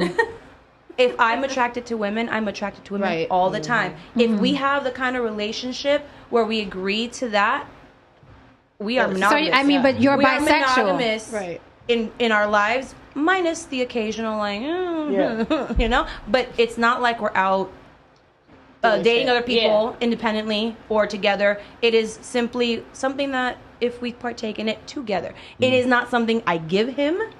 It is not a perk. It's not like, oh, date me. We do this together. Jen, we do this together. It's not an obligation. You made it sound right. And he does this every time. Fresh and Fit podcast. Everyone go down, say your age, your name, and then what you bring to the table. And I'm like, hi, I'm Jesse, and I do this. And he's like, yeah. But what else do you bring to the table, Jess? You forgot to tell him something. So you're bisexual even if you were single, even without a man. Yeah, exactly. It's So not that's different. bisexuality to keep my man interested or to be on Instagram and appear more desirable to men. Some people are Jose Canseco. They hit from the right side of the plate. Some people are Barry Bonds. They hit from the left side of the plate. And some people are Mickey Mantle. Some people are Mickey Mantle. She does this because she wants to. Because I want not to. because she is obligated to do. Right. And it's not something that I cannot stand a bitch that pretends to be bisexual just to get some attention in the club. Like, oh, let's make out just so we can. No. Yes. No. Just so we can be cute. Just so we can be cute. Make an appearance. But I eat vagina. I like vagina. Spread it open. Let me look at it. Let me kiss it. I love it all. So what are your boundaries with that? If he brought a girl home, would you be okay with it? She ain't no types of shit. Come here, hold on. Let's talk. Hold on, wait a minute. Off camera. What's up? Oh! I can break everything. Don't get us kind of. They're exchanging phone numbers. They're exchanging phone numbers. My bad. Hey, I wonder why I put the two of them next to each other. I wonder how that happened. So do you have boundaries? Like, if I see a big enough super chat, I might encourage this. Can he bring a girl on his own? I have never told him no to something. He has made it clear to me, I'm going to sit back and let you do what you do. Yeah, but I've had to say no before. I've had to say no. Yeah, I've had to say no before. If there's a girl that he's like, oh, she's pretty, and I'm like, I can't eat that vagina. Like, That was that's me. not. I've had it. I'm not just do it just to do it. Why did you say no? Because a lot of times when a girl is bisexual, she may be into a super feminine looking woman, and to me, she's not attractive. Yeah. Like, just like she looks like a board with short hair. I'm not into that. That's happened before. Where they're not that listen, much if she demanded, then I'd probably do it. But like, I've had to say no before. Yeah. I want to ask Jody a question too. Like, how long? Hold on, wait. Not my current girlfriend. My girlfriend picks tents. My current girlfriend. How long have you been married? I know you're married. I'm married, yes. Yeah, how long has it been? Almost a year. Almost a year. We've been together almost 5 years. And what's your relationship dynamic? Like, is it closed on his end, closed on your end? You don't bring girls into the thing. He's correct. So it's not open or anything. No, it's not. My husband's an attorney, so I'm not saying that. He's watching this going, oh exactly. shit. Don't mess this up. I'm not gonna say anything stupid. And he knows what divorce costs. Did you meet him? Did you meet him like through was he like a trial attorney or a personal injury, and you met him as an attorney? We met on Bumble. Oh, met on Bumble. Okay. Yes. Oh, yeah. And I actually knew right away when we went on our first date that we'd be together for the long term. How long have you guys been together? Almost 5 years. We've been married almost a year. Okay. Wow. But I'm just saying, when it's the right person, you know, Right. and you're on the same level. Even though we're completely different in certain aspects, because obviously he's an attorney. I do all this modeling. I'm very much into fitness, and obviously he's not that he's not into fitness. He works out. But not Can like you me. squat more than him? Well, yeah, I work out every day. You You can squat more than him for real? Yeah, probably. Can you deadlift more than him? I don't deadlift. Okay. Ashley's kind of mad at you right now.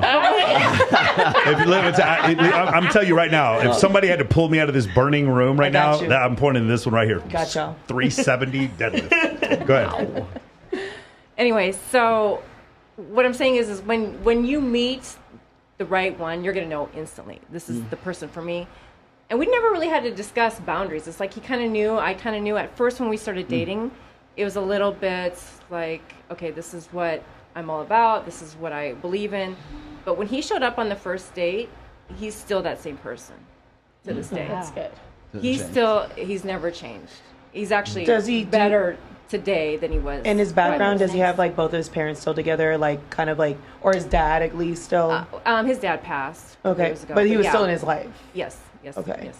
Parents were still together until the passing. But he's been married before. Okay. And his ex-wife cheated on him. And but the thing is with me modeling and everything, he's very secure. He pushes me. He's like, keep going, keep doing this. He wanted me to do Playboy and FHM. Do you think you provide something for him to give that security, like something in what are you doing that makes him feel so secure? I don't, that's a good question. I don't know. I think it's because I'm very supportive of his career. I mean, obviously I know too much about law. He always comes to me, what do you think of this case? I'm like, dump it.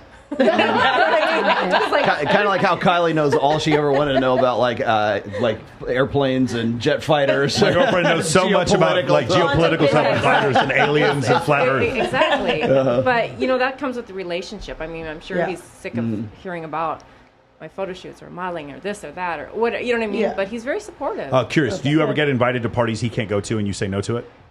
100%. Yeah. Yes. There you go. To me, that is the boundary. Yeah. Yeah, I agree. It's really interesting. Again, going back to what I said before. So, if you went to a Maxim party, Ignite party, and he couldn't get in, or like whatever, some party like that, he would tell me to go. 100%. Yeah, he'd tell you to go, and then if he was my buddy, he'd be asking me to watch you to see. That's why the dudes all want to be my friend because I get invited to all those parties, and then the girls will be there, and they'll be like, "Yo, is my girl?" I get this message all the time, and then the same thing from the girls. They'll be like, "Yo, is my man there?" Is whatever, and I'm like, "Britt, my name's Bennett, and I'm not in it. Like, I don't know what the fuck you're messaging." For. And when he tells you to go to the Maxim party, he just trusts you. 100%. I mean, even I'll give you an example. I mean, who's gonna try to pick her up? What are you talking about? Exactly. Look at these two rabid dogs over here, just ready. Look at it. We're looking at them right here.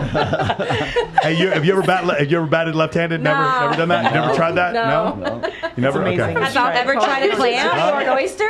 Have you ever eaten an oyster? No. Have you never eaten at the Y? No? I tried it. I tried it once. She's heterosexual. It's gonna make a comeback. I swear to God. Sooner or later. Katrina, have you ever eaten at the Y? Katrina?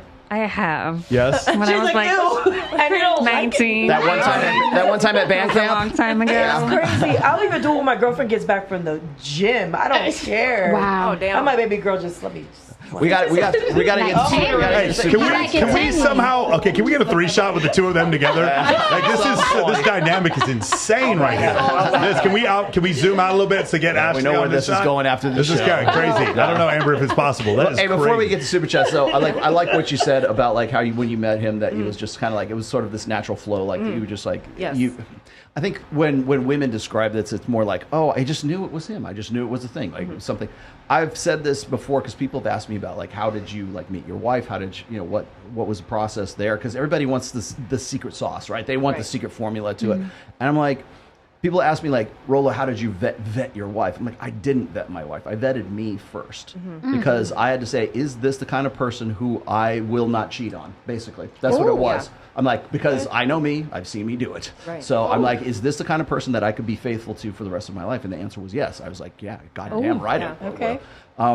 And then from there, it wasn't like I had this checklist of things she had to do. It was more or less the same thing where it's like, okay, this feels like the most natural thing in the world to the point where it's like I'm dating non-exclusively, she's dating non-exclusively, we're seeing each other. And then at one point during our sort of dating, she says, I don't like the idea of you being with other people. I want to be exclusive. And she was asking me this. I wasn't like trying to get her as my girlfriend.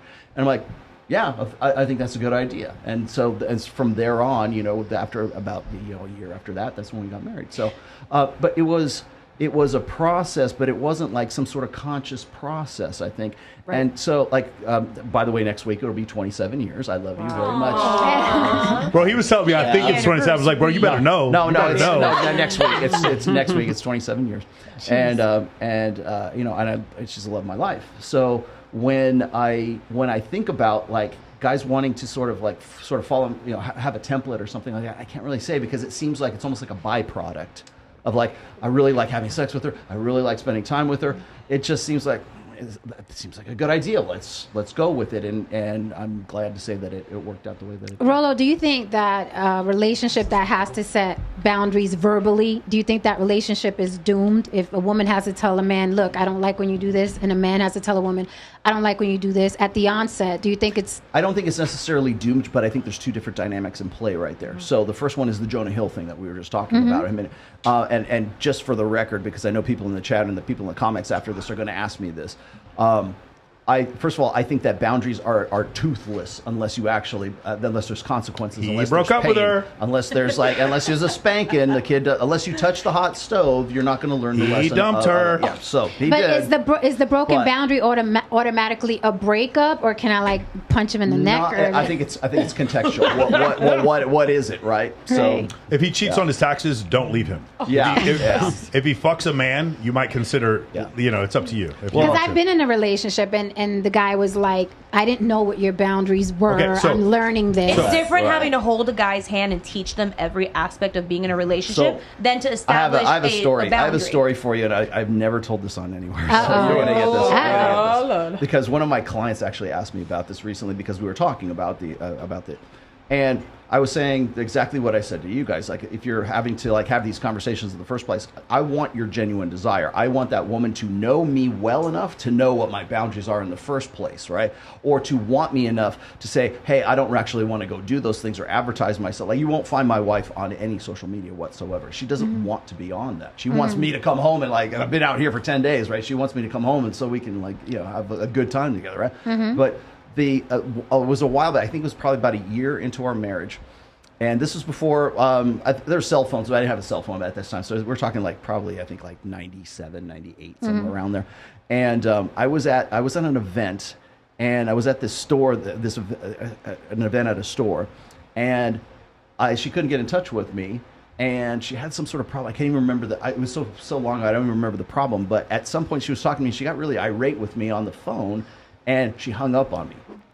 And I had dealt with that with the borderline personality disordered girlfriend that I had so many fucking times. And I was like, so when I went back to her, I said, look, I don't have many boundaries, right? Like, you know me. But I was like, if you ever do that again, I'm done. we're done. That's it. Because I will not put up with that kind of disrespect. I put up with it way too long with an ex-girlfriend, and I will not put up. That was just you're right. It triggered me, and that was it. That was the end of it. So so is that a boundary? Is that setting a boundary? Yeah, but it's about hanging up on it. It's disrespect. But your question was if they have to explain it in the beginning, and the answer is yes. My girlfriend is 25 years younger than me, and I'm 45 years old, so there's no there's certain things, and also this is my fault and her, like an issue I have to deal with and the issue she has to deal with. I actually don't when I'm around my buddies, especially with the guys I was in the U.S. military with, we talk like sailors, and I don't communicate with her like that. Yeah, does that make sense? Yes. And she's from Southwest Arkansas, and the way they show love is by telling each other to fuck the fuck off.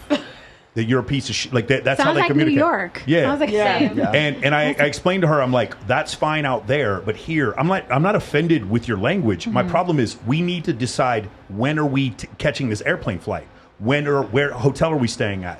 When are we going to go do this thing? And like the constant exaggerations and the hyperbole or her joking accusations, it breaks down our communication. But she didn't know that because this is just the way she communicates with some of her family members, and it's something we've had to work through. And I was like, at first I was like, hey, listen, you're exaggerating. And she's like, oh, blah, blah, blah, blah. After a while, she's like, you're right, I am exaggerating. I need to stop doing this. And I'm like, I understand this is the way you communicate with your family, but like with me, like I am a U.S. military officer. When you say be here at this time, that's what it means to me. Later on, if you want to joke, just let me know that you're joking. But like these other times when you say this, it's not conducive for our relationship for you to communicate with me like that. But what kind of joke? Like what kind of joke? We just always joke. It's like, oh, you're gonna go over there and cheat on me because you're gonna be at such and such. And I'm like, you got tired of hearing it. I'm like, babe, like this thing is, I'm telling too much here, but we've had threesomes with multiple women. I'm like, I don't talk to any of them after I talk to you. You've had plenty of instances to know that's not going to happen. Right. So like at some point you have to say, wait, this thing going on in here, I need to turn it off because it's not conducive to this relationship. And so that's kind of what's going on. To her credit, she has the ability to do that. Yeah, and I was going to say that is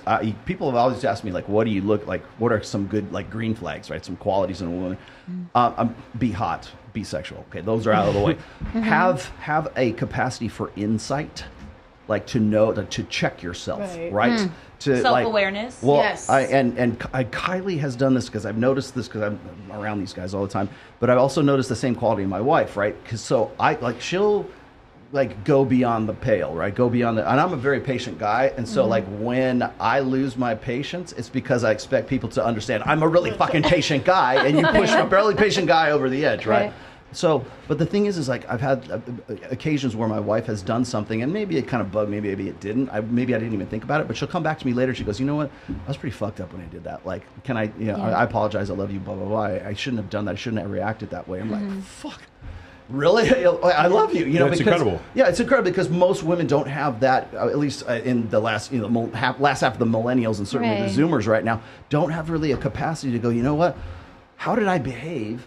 And man, I really feel bad about that. Yeah. I should apologize. So then all like these organically. these podcasts spewing that older women don't have value past 26, 27. They're saying, I want a girl that's 18, 19 years old because they've been ran through less. No, they just want them because they're virgins. Exactly. That's why. They won't know how bad of a lay they are. They don't know any better. But the point is that you look for that emotional maturity in a relationship that you don't just get from a 19-year-old. Well, I'll tell you how I've answered that in the past. So when guys say, well, I've said this before, and I will say this once again when we get to Margot Robbie here in just a moment. Women's primary agency. We need to get to Adam 22. Yeah, that too. Yeah. By the way, Domo's been texting me about that. I've said this in the past, is that women's primary agency in this life is their sexuality. So when they are 22, 23, 24 years old, they are at the peak of their sort of feminine power, because that's when guys want to go take them to Aruba, and Drake wants to take you to, on his yacht party or something like that. And then every year after that, it slowly decays and declines and goes down. Now, does that mean the woman is worthless? No, not at all. I'm just saying that her primary agency is her sexuality. That's why when women want to protest or they want some attention in some way, like if you see some abortion protest, they strip off their clothes. At every Jennifer Aniston on the cover of whatever magazine, whoop, off comes the clothing, because that's how women feel empowered. through their sexuality, through the attention that they get, through the eye. They complain about the male gaze all you want. That's the first impulse women have when they want to, like, make no mistake. This, I want attention. Listen to me. Look at me. Look at me. All I have to do is take off my clothes, and that's what will happen. Now, is that the only agency they have? No, it's not. Then it's what is value added beyond that. So it's once we get past that, once we've established, okay, you're sexual, you're valuable because of that. What else is there? What value added do you bring to the table? I would argue that like a true organic sense of insight is one of those things. So. Can we get to super chats? I know we got a bunch of them. We were kind of. I had one question. Then we'll move on. Hey, Rolo, I had just one thing to. Okay, so you know how you talked about boundaries, and you were like, "Well, my wife wanted to do those things for me." I've had situations where a guy would say, like, for example, yeah, my ex she used to travel the world with her girlfriends. I don't care. I never bugged her. I was like this. I'm like this, and all of a sudden, you take the step into that world, like go out with your girlfriends for the first time, and then. Now he's upset. Now he's doing this. I'm like, but I thought you're changing your behavior. Yeah, I thought with your ex, like, and that's what I've always experienced. Like, he was so cool with his exes, doing everything they wanted to do, but then with me, there's a lot of possession. So I think that's like what I've kind of encountered, where people are not like clear about their boundaries. They're telling you something else, and then later on they're like, I'm going to retract this. Well, I think here's the other thing is if you spend enough time with a guy or a woman for that matter, you kind of get to know who they are as a person. You should be anyways. You should have the genuine interest and desire. If you're going to be with them in any kind of relationship, you should know what they like to eat, what kind of their hobbies are, what their mom was like, what they went through. And so from that perspective, it's like, okay, what are his, you should know bloody well what his boundaries are already, because you already know what kind of guy he is. If he's the kind of guy who's like, no woman of mine is going to go out on girls' night out or anything like that. If he has that sort of that personality, you should already know that beforehand. And if that's the guy that you want to be with, then that's the guy. I would agree with you, but it's always like, oh yeah, go, who cares? Like. And then I think that he's saying that so he can do guys' night out, and then I won't go out. So it's like a trade-off. It's transactional. Yeah, and then all of a sudden, like, I choose to go out finally, and it's like, then it'll be the first problem. It's like, well, you didn't come home on time. Then it's like, oh, you didn't communicate. Where were you? Who were you with? Or yeah, like, home? Oh, actually, put an air tag on your car. Yeah, I don't like those girls. Okay, never mind. It's not about those girls. Now it's about your location. Okay, here's my location. Next time I go out, it's something else, and then just. Well, I'll flip it around for you. I have guys who've told me before, hey, Rolo, I suspect that my girlfriend's cheating. Should I go root through her phone? I'm like, no, don't go snoop through her phone. Like, if you are getting that instinct, that's like something on your periphery or peripheral attention. Something is inconsistent with her behavior, and so your gut is telling you something's not quite right. I thought that too, and I asked him, like, do you think I'm cheating? And I'm like, really, do you think I'm cheating? Because I think every man that I've ever dated always knows. For me, it's always going to be one penis and multiple vaginas. That's just how I always believe it. And if I do have a girl, it would never be behind that person's back. It's always with you in the same room. That's how it's always going to be. So, and I established that very clear. But for some reason, I always I don't know if it's the same type of guy. I always get a guy that seems to be so lax, but gets to be so possessive later on. Oh my! To the point where even during a threesome, I have to be the cuckold and watch them fuck because they're just. Oh, can I say that word? Yeah, you can. And watch. Yeah, that word on YouTube, that is okay. Not those other ones, but that one happens to be all right. And watch them do it while I sit back and just and watch them because they're so jealous. It's weird. I'm like, I don't know. Well, the jealousy instinct in men is different than it is in women. That's why. So men are much more focused on the physical when it comes to jealousy. Yeah, they want to know where you did it. Because you could have someone who isn't our baby, but you know it is your baby. That's why we're more jealous. That's the reason why. Also, we have 17 times as much testosterone. First off, shout out to the almost 1,200 people that are watching us live right now on all three channels. Thank you very much. Number one. Number two, let's get to the super chats. Yeah. Let's pay some bills. Yeah, super chats. Pay the bills. Yes. Thank you, Nicole, Coco. Did you guys want me to read Mike's or Rolo's? Go Rolo's. I got mine. Okay. Let's see. So Gary Jr. says. Can you talk, Coco? Get closer to the mic, please. Yeah. Sorry, my bad. Gary Jr. says, I met an Escort, which I'm assuming he meant to say an escort. Yes. She helped. Also a word you can say on YouTube. She helped me through stuff, and her likewise. Years later, we've shared passwords, used each other's as references, loaned cash, hung out, took trips. Is this possible to be a serious relationship? How to proceed? What do you say there, Mr. Sartain? Hell no. Bro, no, you're paying her for... Okay, is it possible to be a serious relationship? It is if you want to maintain the context of you continuing to pay her and understanding that her caring about you is conditional. I have absolutely seen women fall in love with men who pay them on a regular basis. Because I've seen women, you have too, like women who are like sugar babies, and then all of a sudden they get cut off and they're they're legitimately heartbroken, or they see that their sugar daddy is like with some other girl and they're legitimately heartbroken. Like because here's the thing, even though the actual giving a girl money is kind of cope, like it isn't really genuine attraction, over time if she becomes dependent, one of the things that money is, it's an analogy for competency in the Pleistocene epoch. So 50,000 years ago, we didn't have money. The analogy for money, or the analogy for competency,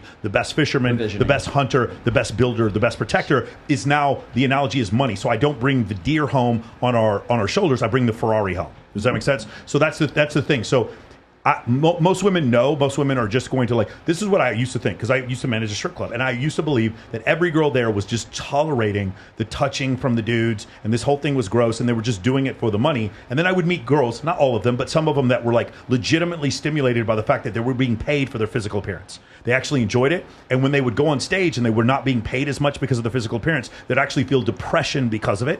And some of the women explaining to me that they actually physiologically got turned on by men with money. And I didn't believe that was true initially. And then I met several women who are like that. They're literally instead of a man having a six-pack, being rich actually made them horny for that man. I didn't think that was real, but I've met so many women who are like that. We're talking about 2 standard deviations. We're talking about 5% of women. I'm not saying most women. Most women who are prostitutes, they're just accepting money and tolerating sex. But there are some women who are actually stimulated by powerful men with money, and that's all, no matter what they look like. Michael, I'm sure everybody here saw Pretty Woman. Okay. Okay? Yes. Now, my answer to that is it sounds like they've been together for a very long time, and things change over time. Okay, and they've accepted the fact that he was paying her. Because, listen, when you're married, you're paying her. You're supporting her. You know, you're letting her go out and buy furs and diamonds. Maybe not furs anymore. But diamonds. But you know, and you're buying her beautiful jewelry and beautiful clothes and everything else. You are supporting her because you love her. And that's the key. It's communication. It's having fun together. It's companionship. And what happened in the past happens in the past. Yeah, but in Pretty Woman, he was hot. He was young and hot. We don't know this situation. Okay, so go back to what you said before about the thing with money. I'm a little different. If you run a Fortune 500 company and you every once in a while want to make a trip to Colombia, I'm not going to judge you for that. But I will tell you, don't tell me that's game, and stop selling coaching programs on that shit. That is ridiculous. That is not game. If you want to go have sex with a bunch of prostitutes in Panama, go have fun, knock yourself out. But don't call that game to me. That's not game. That's my only point. And my only thing is, I would prefer if you guys at some point in your life actually learn how to generate genuine attraction from women without using money. Right. And then guess what happens when you do that? And then you start making $400,000 a year. Then it's almost like taking steroids and then not going to the gym. No, go to the gym first, get a build, then take steroids. That's the way it's supposed to work. Not that I recommend you take steroids or pay for prostitutes. Do neither. Do neither. Okay? Wink, wink. Or buy cocaine. Don't do any of those things. Take Tren. Or take Trent. Don't do any of those things. But what I'm saying is the idea of you're doing it in backward. It's almost like Neil Armstrong, taking the performance enhancing drugs before he trained. I think you meant Lance Armstrong. Lance Armstrong. Neil Armstrong. So I just did a flat Earth debate a couple days ago. That's he why. might have been on the moon. So anyway, he's looking pretty hip. The thing with Lance Armstrong again, you do it backwards. So in the thing, my saying is, if you're using money to get women, if you lead with money, you always have to lead with money, and that's the problem. Yeah, when you lose the money, then you're correct. women. But again, my whole point is like learn game so that you have the fastball, and then you can bring the changeup in later. But the changeup comes after you already have the fastball. So learn game first, and then if you want to add money in later, learn how to sprinkle it in. There's ways to do it where it's not like you're supplicating for one woman, but you're taking care of everybody. Like you're not you look like a simp if you're just paying for dinner for women who just keep like taking advantage of you, but you don't look like a simp if you're having somebody's birthday party on your yacht and everybody's out there having a fucking blast on your yacht. Yeah, you're entertaining. You're entertaining everyone. You're just the king of the party. There's a big difference between those two things. Yeah. By the way, natural symmetrical C cups have a bigger return on investment than most mutual funds. That is absolutely true. I was saying this forever. Well done. Bro, if I could come up with a business model, I got one for you. Somebody's going to steal this from me, but I don't give a shit. Just lend money to women for boob jobs. Just doing that, your ROI, bro. I'm telling you, 20K. Women pay for their boob jobs? No. No. Is that a thing? No. Okay, I didn't think so. Jesse's boobs take up half the shot. I would if I had a fucking fund where all we did was lend money to women for boob jobs and we get paid back at like 15%. You would increase human happiness. I would make so much money. All right, Coco, next. Okay. The next one is also by Gary Jr., and I forgot to mention that he was very generous. That one that you guys answered was $20. He sent in a $2 one saying, no one gives a fudge about Jonah. Skip. Well, the thing is, it's not about Jonah. Apparently, 75,000 people watching those therapists. Like, the thing is, like, if somebody, I'm glad right now that I don't need therapy, but I have some brothers and sisters who are in the U.S. military who do. So don't pervert that industry by lying on TikTok. That's my point. So okay, maybe you don't care about Jonah Hill, but like turning therapy into a joke when some people actually need it. That's why I'm offended. Yeah. Jonah can deal with whatever. Jonah's going to die with $500 million someday. He's going to be just fine. And Miss Sarah Barker, whatever her name is, she's going to be fine too. She's going to have to deal with it. This is the most relevant she'll ever be in her entire life. Good for her. But the point is, I don't even know who she is. like, don't pervert, don't bastardize and pervert therapy with this nonsense because some people actually need therapy. Agreed. Next one is from Bender the Offender, $20 super chat. It says, Jonah's ex is essentially regretting her actions, and now that he has a kid with another woman, she feels the need to justify her behavior from when she was with him, in is my opinion. What an incredible observation that you made. You said that no yourself. Comment. That comment was from you, comment. Wasn't it? What an incredible observation that you came to on your own volition. Well done. Great job. Next one is again by Gary Jr., $2. It says, ladies and gents, brother love is in the house. With lots of heartsies and happy faces. Us. There's that attention you wanted. And then the last one is from Lewis, $9. Super chat. It says, definitely going to try the gentleman game. Barry, you're a G. Swallow and Sartain, salute. Do you have mine? Yes, I do have yours. Okay. There is Dill Sanders, $4.99. It says, I think that Keke Palmer's situation with Usher was just as bad. Ironically, it seems like some women want men to be Adam 22 minus foul. The testosterone. 100% the Keke Palmer thing. I would have left my girl too. 100%. What happened? What was that? She was it what's his face was dancing all over her. Usher was like grinding all over her. No, what? What are you talking about? Yeah. No, he wasn't. What is he doing? He went like she did the spin around. I'm thinking of a different one. There was one where a girl was engaged. I apologize. And there was a thing where she she sat on his lap and started dancing for him and grinding on him right before she got married, and it was to Usher. Who was that? I forgot who it was, but and then he dumped her right afterwards, and that 100% I agree with. There's just no way. Like, ladies, I'm going to say this, and several of you are going to disagree with me. If you got cheated on by your husband, how hard would it be for you to find another dude? It wouldn't be. It'd be very easy, Jody. Right? How about you? Same thing. Take 2 seconds. I don't know. Ashley, how about you?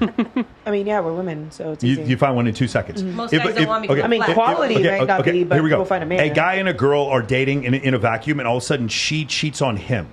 Do you have any questions about what happened there? Do you think for a second what's going on? Is he maybe not good in bed? Is he maybe insecure? Do you understand what I'm saying? When women cheat on men, it is so much worse for men than when men cheat on women. When men cheat on women, you don't lose any value. When women cheat on men, we are getting dunked on. I fucked your bitch in some Gucci flip-flops. That is where that comes from. I'm sorry. You can argue with me all you want, and I know some people will be like, well, emotionally, it's the same thing. I agree with you. Emotionally, it's the same thing. I'm saying going further from a sexual market value standpoint, when men get cheated on, everyone's asking questions. When women get cheated on, everyone's asking what her fucking number is so we can DM her. It's why a lot of women that are not bisexual can also have sex with their man with another woman, because they know that the woman, his woman, is the queen, and that girl is like the vibrator that's in the thing. So that's why it's easier. No, you know those Lambos you rent when those $30,000 millionaires rent it when you go to Miami. You know those Lambos everybody rents in Miami, and everyone, like every girl who's local in Miami knows that they're rented and the guy's poor. You guys know what I'm talking about, right? So those Lambos are like the girl who comes in for the threesome. It's like your beautiful car. We don't dislike the car, but at the end of the day, we're going to take you back to the dealership. That's fine. Exactly. We're not trying to disrespect. Incredible car, 400 horsepower car. Yeah, unbelievable. respect it. You're not going to spill anything in it. We're not going to spill anything in the car. Who says that the man loses value? Can I if a woman cheats Go on ahead. him? No, because I'm seeing it in a yes. If you're a celebrity and everyone finds out you got cheated on, if everyone finds out you got cheated on and you're a celebrity, you're in the public eye. That makes sense. That maybe people might see you as like, what an idiot. But just normal people. No, let's say you know the groups of guys who go out to the lake every weekend and go wakeboarding. You know the groups of people that go do it. You know what I'm talking about? There's a bunch of guys from the Wim that do it. You know what I'm talking about. Do you go outside? Do you do things in the sunshine? Just think of that.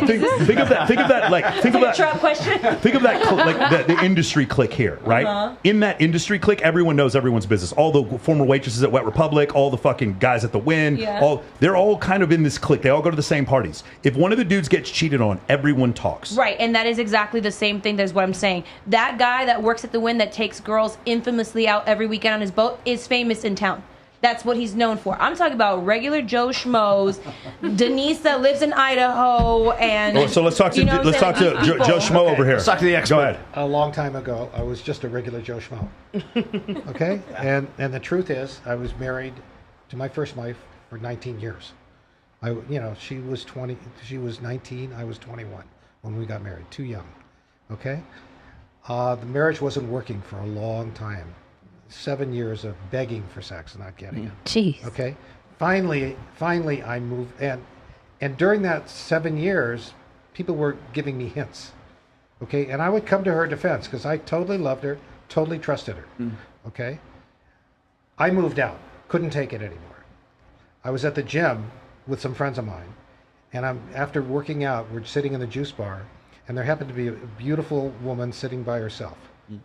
And I said to my friends, does anybody know her? She's gorgeous. And they looked at me and they said, why? Don't you know who that is? I said, no, who is she? And they said, well, that's the wife of the guy that your wife's been sleeping with for the last year. Oh. Jesus. Really? And that's how I found out. Wow. From my friends. Okay? Who didn't say shit. I want you to know, for the next 3 months, they put somebody in my office on suicide watch for me because I would sit at my desk, successful as I was, and break down and cry. Okay? I thought I was totally unlovable. How old were you? Listen to this man, please. How old were you at this point? I was 40. Okay. Okay? I didn't think I could ever date again. It was the worst experience of my life. Okay? So being cheated on like that was terrible. I wouldn't tell my kids. Nothing. All right? She brought the boyfriend in and told my kids. Jesus Christ. And then a few weeks later, he broke up with her. Oh, then he broke up with her later? Yeah. Wow. So I have a great relationship with my kids because I never said anything bad about their mother. Of course. Okay? But the bottom line is I know how it feels. And so I talk to girls all the time that guys cheat on them. And and I commiserate with them because I know how it feels.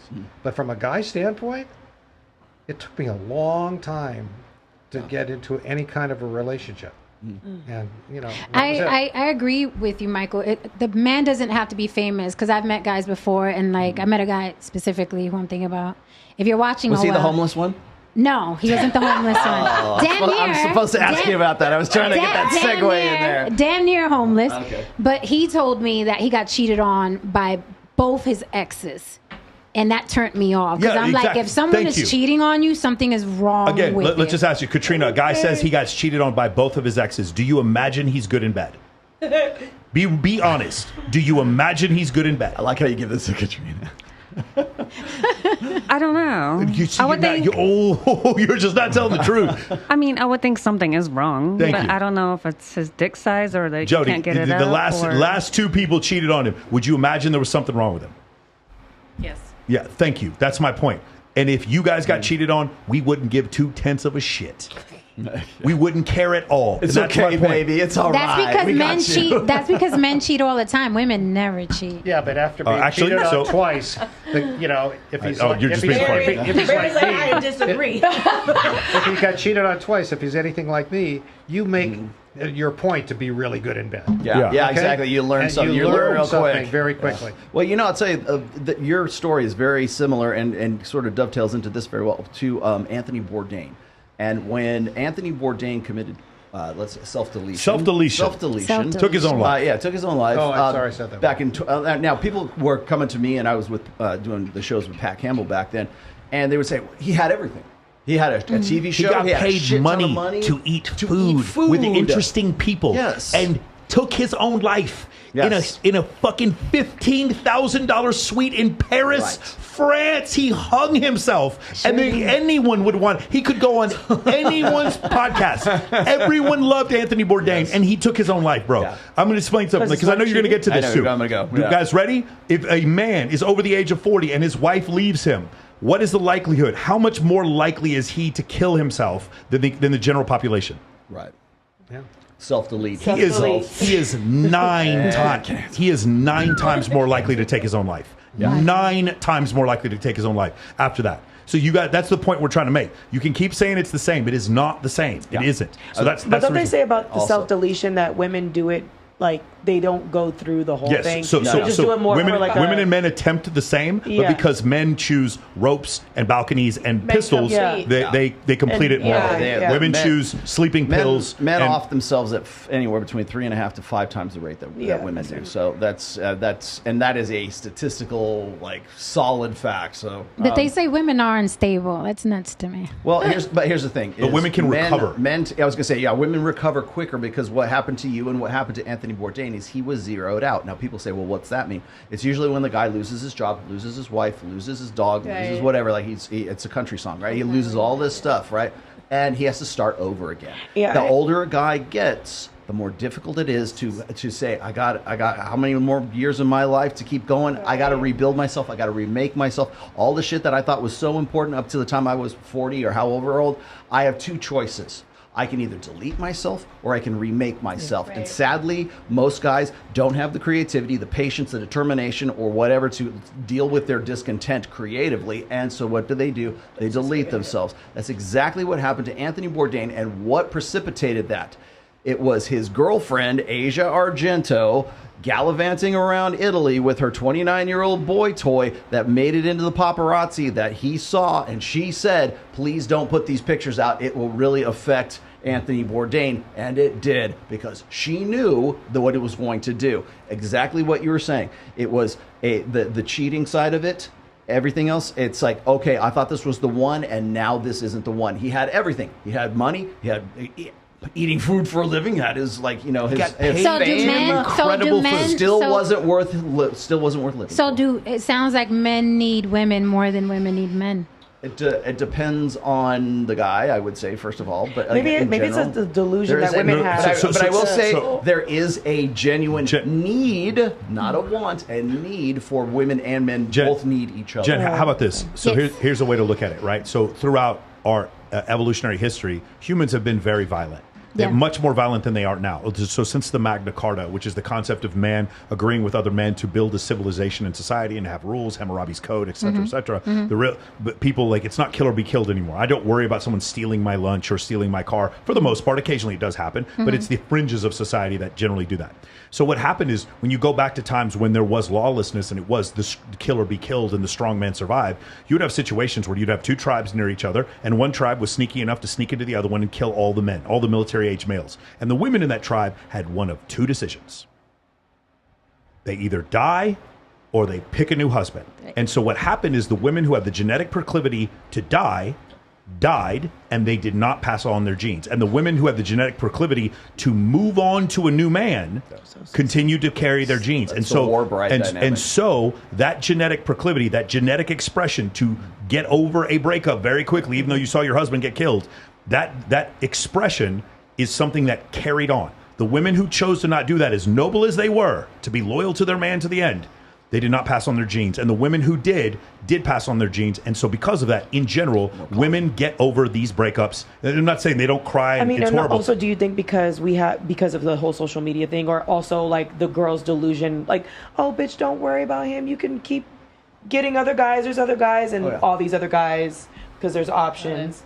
That reinforcement. Exactly. And there's a lot, I think it's natural. There's a lot of that that goes on with women. We're always like, you could do better than him. Because they loved your boyfriend before, all of a sudden they hate your boyfriend. I've noticed that when I put women in a friend zone, they deal with it way better than when men put women in, or when women put men in a friend zone. Absolutely. When women put men in a friend zone, and then, like, for instance, this happened with my girlfriend. She had a bunch of, like, she worked at a bar. There was a bunch of dudes there. And when she started dating me, they were always like, wait a second, I was waiting for my turn. What happened? Like, all of a sudden they start professing her love to her. They're like, well, I'm moving to Vegas with my boyfriend. And they're like, no, you can't move. What about my turn? We were going to be together. Like, they started professing men do not deal with being put in the friend zone easily. Whenever I put my female friends who have a crush on me in the friend zone, it's usually like a week or two, and they're just fine with it. Like, it's not that big of a deal. Women do not get that butthurt about being put in the friend zone. Again, because women with their sexual proclivities are just more adaptable than women are. They're more adaptable when it comes to bisexuality. They're more adaptable when it comes to getting over breakups. Women are more adaptable to that, because throughout history, they had to be. And you could also make the case that bisexuality was an adaptation for women as far as survivability was concerned, because you had a harem full of women if you're Genghis Khan, and the women in there have to, like, what is a way for me to survive? That's the thing. It's ugly. Again, we are hairless murder apes. If you don't believe it, if you don't believe it, have a look at this book right here. That's going to be on our merch. That's going to be our hairless murder apes of that's what we are. Access Dating. I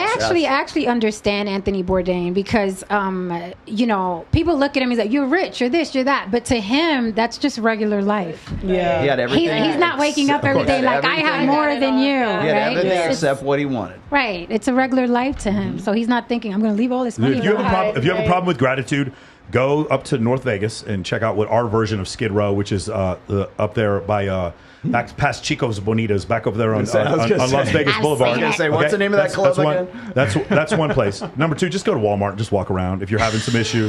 Like, if you're like, oh man, I can't find anyone today, just go to Walmart. Just go to Walmart. Here's what you do. When next time you're at the Las Vegas airport and you go from TSA to your gate, just turn off your phone and look at the people. Just look at the people and just be like, that is what America is. That's America. That is what America looks like. Oh no, it's crazy. When you travel outside of Vegas and like this world, because I'm from Vegas, Bay Area, San Diego, and then you start looking around and you're like, people are not attractive or fit. I went to Mardi Gras. Ugly people. Where are the pretty people? No, I even went to Mardi Gras. I went to Mardi Gras when I got my first boobs done, and I'm like, I'm the only nice boobs.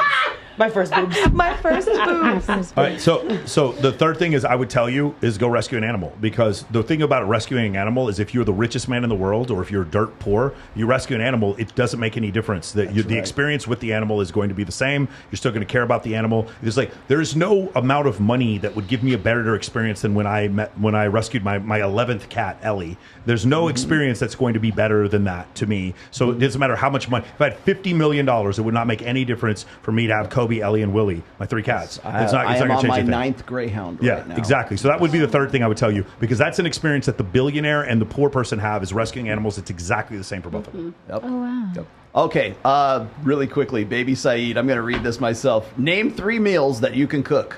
And go. Chicken piccata. Good. Wow, all right. I'm like thinking of things I made All right, recently. well, that's pretty good. I'm hungry. All right, 3 meals. Chicken piccata. Fried cabbage. Fried cabbage.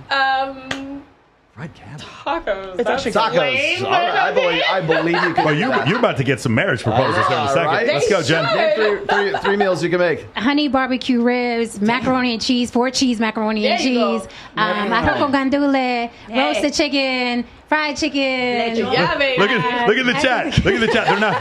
They ain't 304s no more. They're not 304s no more. I like honey cooking. roasted chicken. Honey roasted chicken. I like cooking. I can look past some shit for some honey roasted chicken. Let's go, Jody. What can you cook?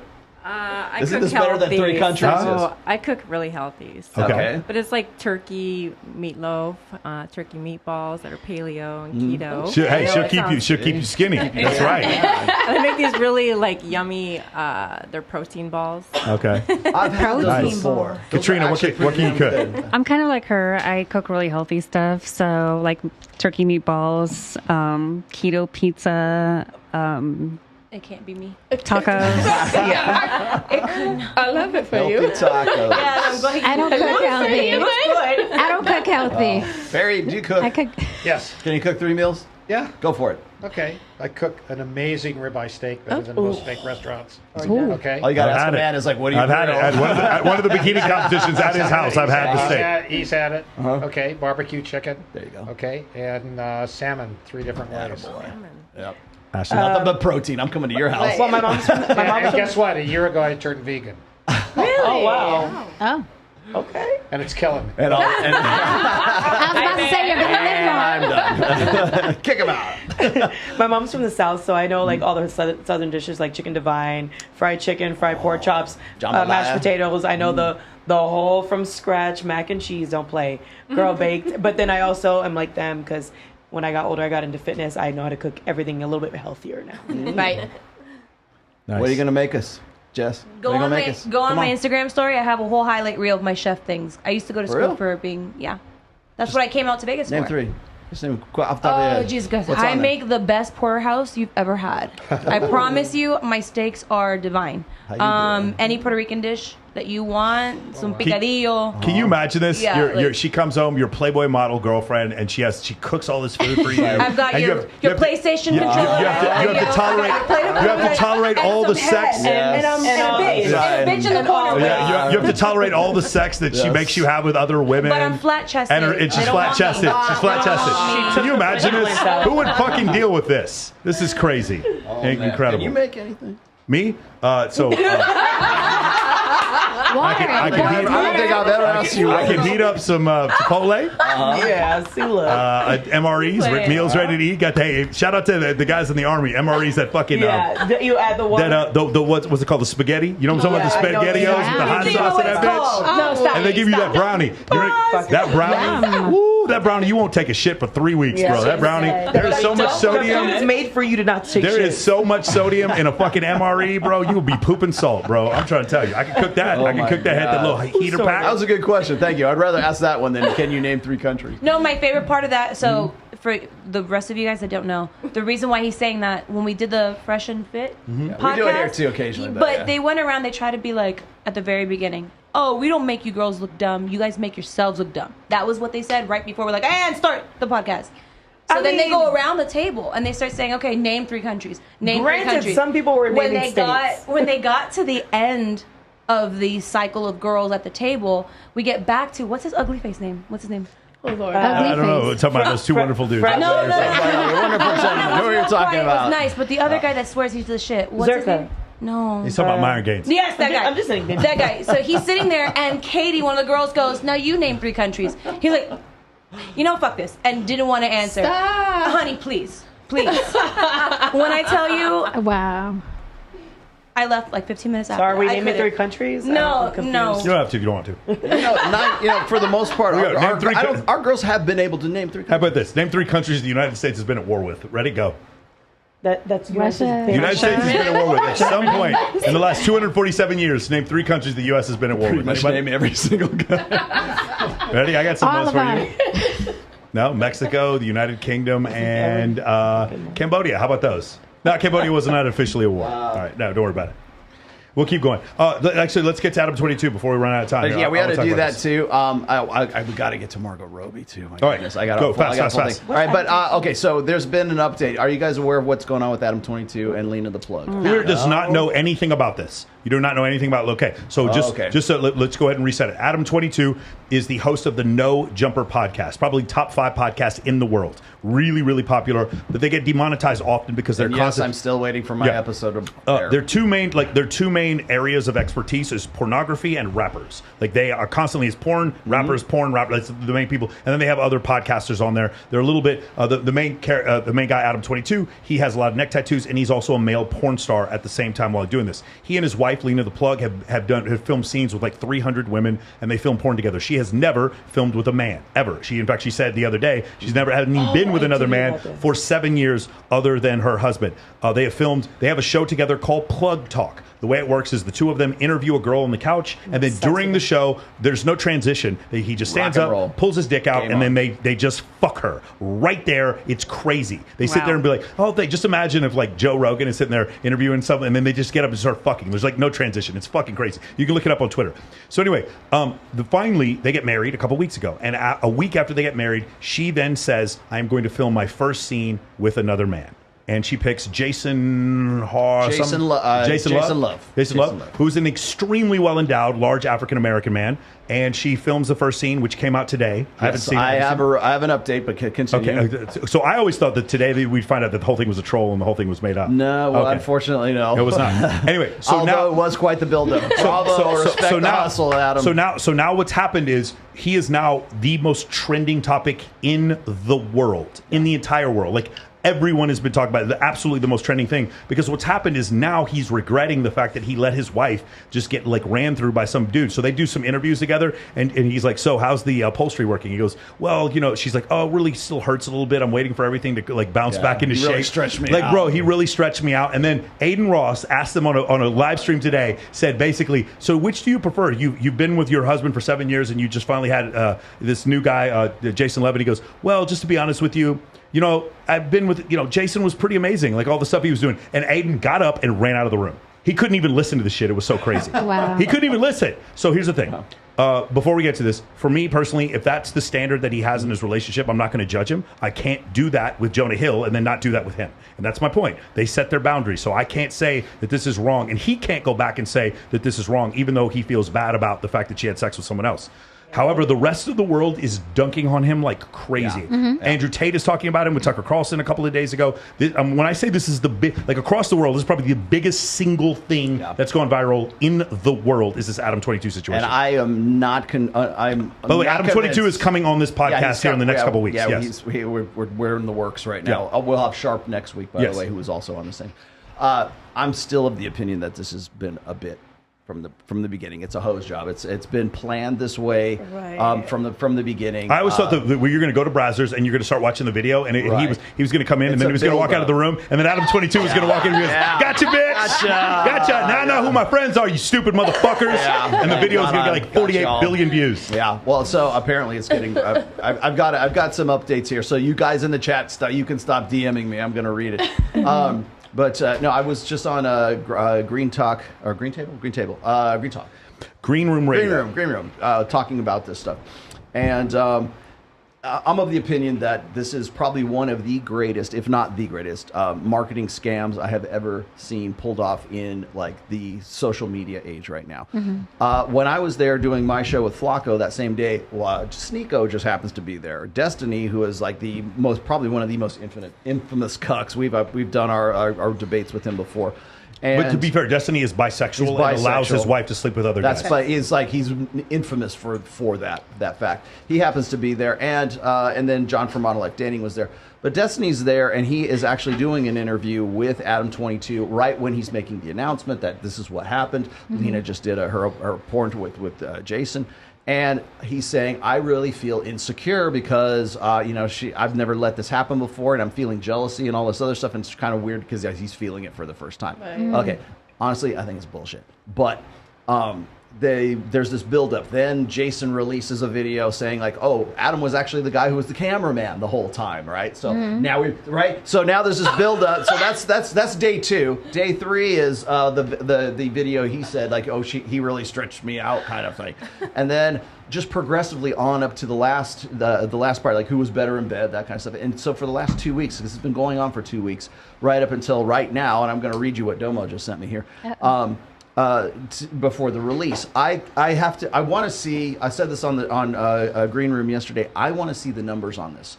I want to see what the hype was, and I want to see how many people watch this and how much money they made off of this, because I can't imagine it's not in the tens of millions. So this is what I did with my audience on like last Monday. I said, okay, how many of you guys would let your girl like film with another dude? And of course, almost all of them said no. Right. And I said, how many of you guys would let your girl film with another dude if you got to sleep with 300 women and she slept with one dude? And nobody knew about it. And then about 70% of the guys were like, okay, I might do that. And then I was like, now, you got to sleep with 300 women. She slept with one dude. People knew about it, and you got $10 million in the bank. Would you then accept that? And dudes were like, no, but they meant to say yes. But like that's essentially, when you think about it from Adam 22 situation, which nobody seems to. And again, I would not have done the same thing. All right, I'm gonna read you Domo's commentary. This is her play-by-play. She's watching this, and she's tweeting while we're doing this show here. So I told her I would read this. Okay, she says, let's see. I just started watching it. They did a little trick. I don't know what that means. It's not released on Plug Talk yet. They directed you to subscribe to her page, and that's where it was released to. So now that's where the money's going, right? So she gets 100% of the money from this. She's going to get all that. Okay, so they released it. She's like, "Oh my God," she says. "Oh, she was not thinking about Adam at all during any of this, the ongoings here." And then she's like, "Oh my God, this is crazy. This is fucking crazy." And I guess when he finished inside of her, how's about that? God. I'm trying to make this YouTube friendly. Yeah, but that's she said. Didn't he say that? No. He said on her, no kissing and no on the face. That's what he said. Apparently, those are the 2 rules. Finished inside her. So I'm throwing that out. I'm trying to be as diplomatic face as bad, I can. Vagina yeah, good. exactly. Bred her. Oh, got it. Okay, so it says, "Wow, this is way beyond what she thought it was going to be." She says they got a wild ass kink thing going on. So apparently, it's for real. Dude, again, one more time for the guys out there. I know again, for me personally, I would just rather make $10 million on my own. But the thing is, $10 million, you get to sleep with 300 women, and your wife sleeps with one dude. I wouldn't take the deal, but I know a lot of dudes would. Yeah. Then your relationship is just based off transactional. Like that doesn't make any sense to me. I wouldn't ruin my relationship over a one-time. They don't seem to have ruined their relationship. They seem to be happy as shit together now. But he said he was regretting it. No. You just said he regretted it. Dude, I am sure they are sitting at home with a tablet going, "Look at all these suckers." He said, "I started regretting it when she went to go film." But then he said afterward, he goes, "We're good. We cuddle. We've been having lots of sex. Everything's fine with us." All right. And then there's the other issue with the kids too. And he said, he said it was good for business. And when Tate made the comment he made, you can't pay for that kind of exposure. Adam 22 said, "If you're a top G, I'll be bottom G." I'll be the bottom G. And she said, "Thanks for promoting it." So I guess I can see they're that. all the way to the bank, taking the criticism all the way to the bank. So I mean, what do they say? Like, any publicity is good publicity, even if it's bad. Yeah, right? I mean, yeah. He said it's been good for business. So. Listen, I watched Nick Fuentes explain to 8 African American women that African Americans are dumber than white people, and those women thanked him at the end of it and laughed at it. I believe anything is possible at this point. Right. Mm-hmm. I believe anything is possible. So would you say we're beyond that Overton window now? Go watch it. I'll send you the clip. Please send it to me. I will send you the clip. So that is the Adam 22. Don't send me the clip. Okay. I'll die. So so what's the point of even bringing all this stuff up? I am fascinated by this simply because I have been trying to sort of wrap my head around how we're going to do marriage going forward into the 21st century. Because apparently they're married and this is a marriage. Mm-hmm. And when I look at like someone say like Destiny, who's got his wife goes out and she goes bangs whoever she wants, and he goes and does the same thing, every guys and girls. But isn't Destiny gay? Is that he's bisexual? Yes, he is. Yeah, but the thing is, Adam 22 according to Circa, he is a homosexual. Homosexual. Yeah, but Adam 22 isn't. That's the difference. But I know, but Well, so so it was really funny. So I talked to Adam Sosnick today, and I was like, Adam kept saying, "There's no way I would let anybody fuck my wife. Would you? And let someone fuck your wife?" And he was asking all the people, and then he goes, "Do you think that's cheating?" There's no way I would do it. I'm like, dude, Destiny's sitting right next to you. Like, why are you saying this? I messaged him like, well, I was so confused watching this. Like, Destiny lets other people have sex with his wife. Like, why are you saying this? And he goes, yeah, I was just kind of confused. I was like, Adam, what are you talking about? He's not confused. He knows damn well what he's doing. I think he was. At this point, he knows what he's. But if you watch, more power to him. Yeah. But he knows what he's doing. And so my point is this: is like I've talked this over with like our friend Aaron Clary. I've talked this over with Glenn and Coco on a few occasions. Like, how are we going to do marriage? What does marriage look? What is marriage? I don't think Matt Walsh should be asking what is a woman. I think he needs to ask what is marriage and how does that look going forward? Because now we're looking at just last week we had a throuple here. I didn't know that was the throuple, but that was the throuple. Okay, and I'm like, this is how they're doing marriage. Destiny does it open on his end, open on her end. If you're looking at, say, someone like yourself or Justin Waller or the Tates, it's like it's closed on their end, closed on the girls' end, open on your end. What's a Waller? Technically, Justin Waller. Yeah, because I would never have sex with a woman that has a man, but I would have a woman be with my man. Would you marry that guy? I would marry my. Would you be in a situation like that? No, listen. Well, you are. You have to. So basically, as beautiful she is, I wouldn't have sex with her because she has a man. Does that make sense? Right. But I would have my own man having other women that are. You wouldn't be with the woman with a man while you have a man, like so. Or even if you were single, you wouldn't go into a couple. Let's say that right now. You would not unicorn. What concept? Unicorn is a third. Before you finish that, I'm the main female. You would never unicorn. Right. I would never. I get unicorned all the time. Yeah. So what's a unicorn? Lesbian couple. When I was single, baby. When I was single. Yeah. So when I was single, I wouldn't be with her her man. But because I would never sleep sleep with your man. Yes, because I don't sleep with. So, like, my question is this: is like, depending on the arrangement, and maybe you can answer this. What constitutes cheating? What is cheating? What is cheating something that the partner doesn't know about? Exactly. Anything that has to be hidden or that doesn't. Yeah, exactly. It's not discussed prior. That's cheating. 100%. Period. You have to set a boundary. Text messages, calls. If the boundary is set and you understand, then it's okay. But if you're doing things behind that person's back and it's malicious or whatever, then that's cheating. So if let's say I have a boyfriend at home right now and we go have sex. And even though it's a female and I didn't tell him about it, that's cheating to me. Because essentially, I mean, they weren't married, but that's essentially what Jonah Hill and Sarah, what's her face? I mean, it's this. Well, we're going to establish boundaries. Okay, so from within those boundaries, apparently cheating or something, some approximation of that was her going and putting up pictures and hanging out with Point that's Break. His boundary, and right. She had the option to leave. Right. And that's the whole point. Is I think what happens is we keep hoping that he won't leave, or like, oh, he's just being crazy or insecure. So I'm gonna keep staying. I'm gonna keep pushing the bullet. And what's gonna happen is a lot of guys don't do the reprimand to pushing the boundary. A lot of guys are like, "Now I'm mad at you," whereas Jonah's like, "I'm breaking up with you," and that doesn't happen. That really does not happen. And usually most men will just put up with it. They just keep going. They keep getting mad, and the relationship keeps getting more toxic. Right. And so I think that's a problem right now. I think more men need to take a stand and actually if they put a boundary down, that's the boundary. And this comes back to my point here. And I was about to tell you this is that men are not allowed to have standards today. We can't have standards. And when we do, we're called misogynists. We're called manipulative. We're called judgmental. We're called every name in the book, because anything that infringes on a woman's independence. And anyway, like those homosexual guys who are the therapists on there. Oh, can you believe it's her body? She can do whatever she wants to with it. That's not even the part of the scenario in any of this. But that's the direction that it goes. Rolo, I feel like there's the line that maybe there's a specific line. Okay, I'm gonna just use an example. For cheating. No. A specific line for men having standards or whatever, not being allowed to. There's a way to go about it, though. I have heard endless clips on TikTok and Instagram, men saying that they refuse to date a single mom.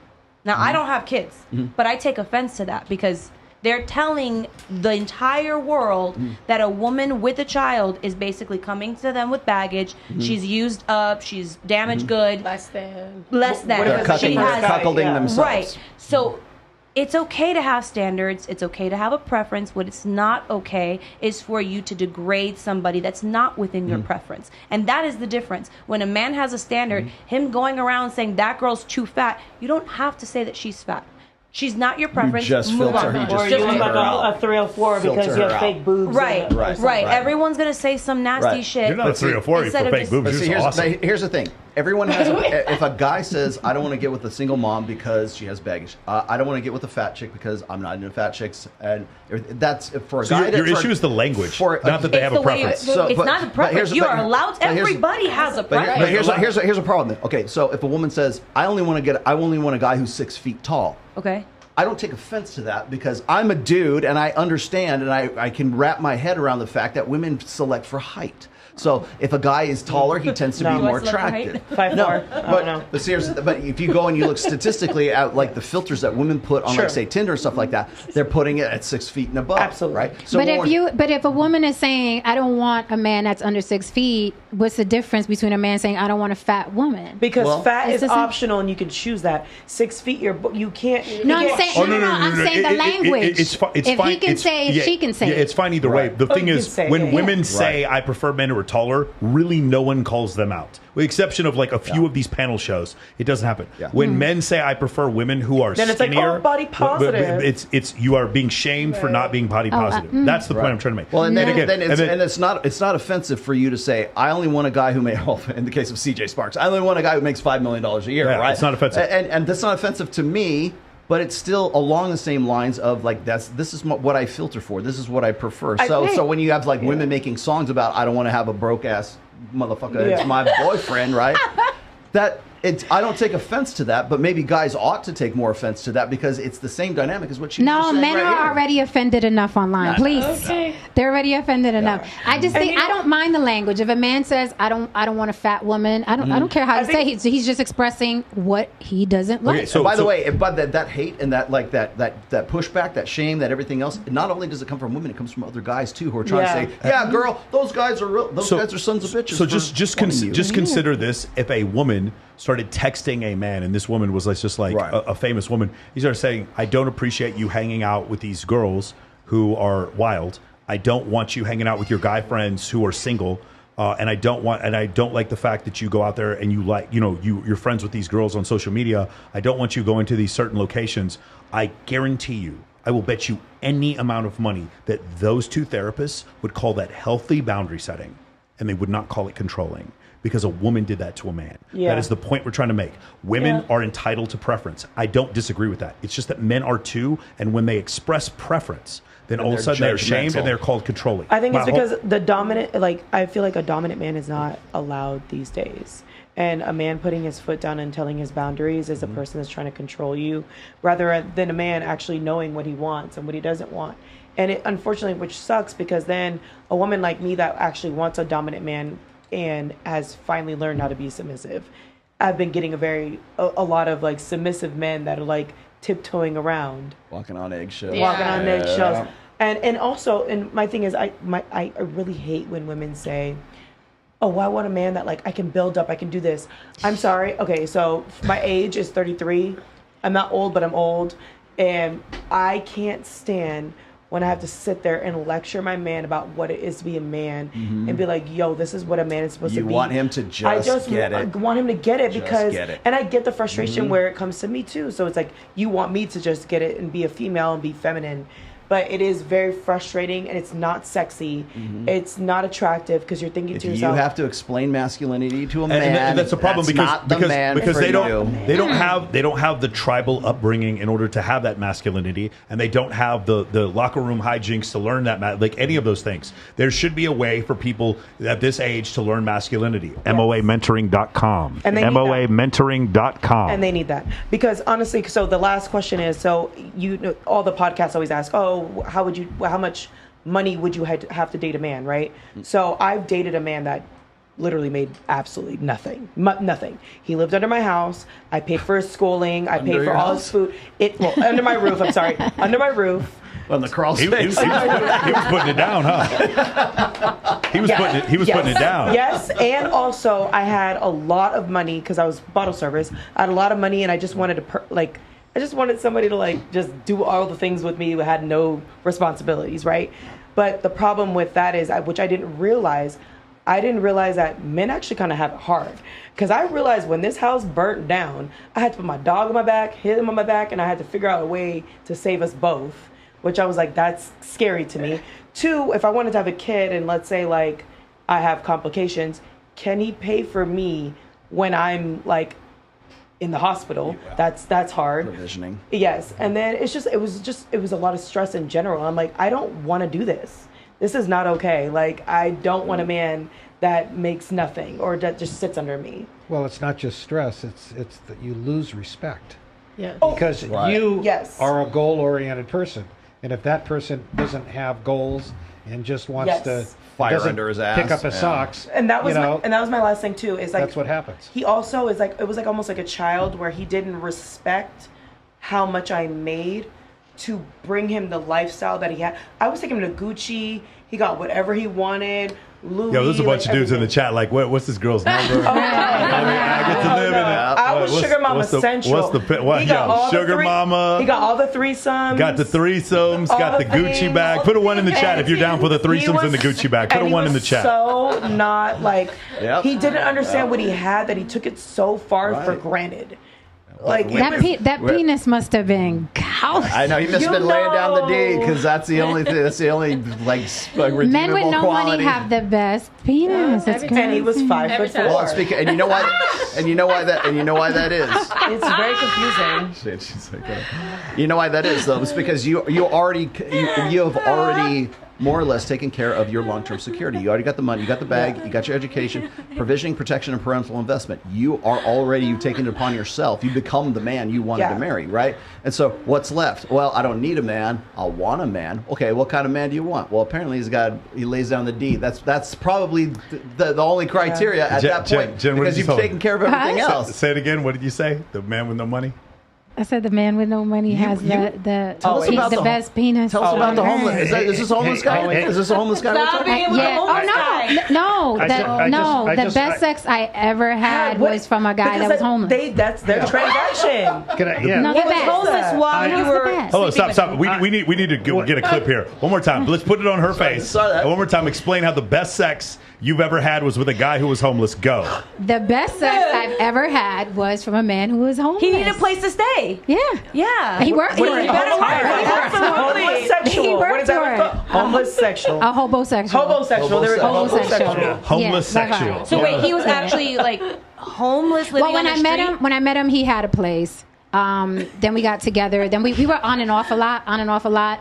And then he was actually sleeping on the beach and taking a shower at 24 Hour Fitness. That's a life. Yeah.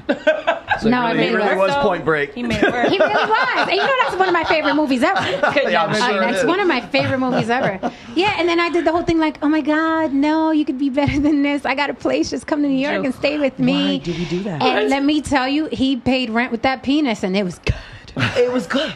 It was good. It was good. You understand. And so now you're getting older, and the thing is, what sucks about getting older is like, you kind of settle for things, but then you don't want to ever do that again. Right. Because you're like, man, like I do need you to have money. I do need you to do this. Yeah, because your standards went up. You know, as a guy, it's the same thing. Like, I only cared. Like, the things I would tolerate for a girl with really big boobs when I was 25 years old was outrageous. Like, I would like literally anything. And now it's like, you know, there has to be a lot of things going on, like namely loyalty. Mike, you have a type, and I know what the type is. You know what's funny? I took this guy, right, helped him out, cleaned him up, showered him down, shaved him down. You know what I mean? Made him walk upright. And men, but here's the thing: men will try to shame me for picking like the loser or whatever, but I'm like, and then you get mad when we say we want 6 figures. Yes. So which one is it? Yes. So you want a shot? Yes. What happened to him after you broke up with him? Probably still on the beach. No, he actually had sex with Lena the Plug today on Rogers. He's actually still living off women. He's still living off women. And that's what they do. So Cinder Swindler of the beach. Oh yeah, yes. When I saw that movie, I was like, that's him. I feel like Fresh and Fit and all these people want to talk about how women are like this, but a lot of modern men these days, they don't do what it takes to make money to provide. They literally are like women. They they live off of other people or just happen to come upon something. And maybe it's because I'm in Vegas. But my thing is, no offense to anybody that does any type of sex work, no OnlyFans. It's no offense. Get it how you live. But my thing is, the reason why I never got into it is because as a bottle service girl, I was working at a strip club. And I thought to myself, I would never do that a day in my life because, oh my God, you're a whore. Okay, that's when I was younger. I started working in a strip club, realizing everybody's kind of like a normal person, whatever. But I'll never be a stripper. Only reason I never got into that, because even as a bottle service girl, it was so hard, even with a degree, to get out of bottle service after so long of making money, because my resume was only nightlife and had nothing to do with my degree. So even getting the job that I'm in right now, it was so hard. And it is a trap. Like, unless you're working and saving all your money to get to do something that's not sex work, you're making so much money in OnlyFans and stripping and stuff like that. You just fall into the trap. And that's what scared me, because I'm like, I'm going to love this money and the security that I'm not going to know how to get out of this. And even getting the job that I have right now, it took me forever. And it was just by like luck that I got it. And I'm like, thank God. That is a modern dilemma for women right now, because I'll tell you, I've seen women. There's a very famous one. I think she was like a LVN, or she was like a emergency room nurse or something like that. Went to 6 years of college. I'm not so sure how long it takes you to go through all that, but I mean, was one of the higher up nurses. And she just gave it up for OnlyFans, because 6 years in college to get your medical degree or whatever it takes to become a registered nurse, and you make more money selling pictures of your ass on OnlyFans. Yeah, like who's going to take money here, or you can go have a respectable nursing career with high stress. You're dealing with cleaning bedpans and fucking around with a lot of bodily fluids. You probably don't want to be fucking around. It's so crazy how I'm old school. I used to listen to 3 6 Mafia, and I listen to like a lot of Houston rap. So when I listen to Megan Thee Stallion, I love her shit. She's like a female fucking Project Pat. I love her music. And then I listen to her lyrics and I'm like, God damn, this is the end of women. Like when I listen to her shit, I'm like, I love this music. And then at the same time, this is the worst shit you could possibly tell. I do not want a daughter of mine listening to this shit. It's like I'm so conflicted when I listen to her. I'm like, bro, that's a beat from fucking 3 6 Mafia from like 23 years ago. And then I listen to what she's saying. I'm like, no. Not again. Never again. I tell you, one of the things that guys tell me is like whenever they become red pill aware and they start listening to me and everything, they can't listen to because listening to the lyrics is hard for them.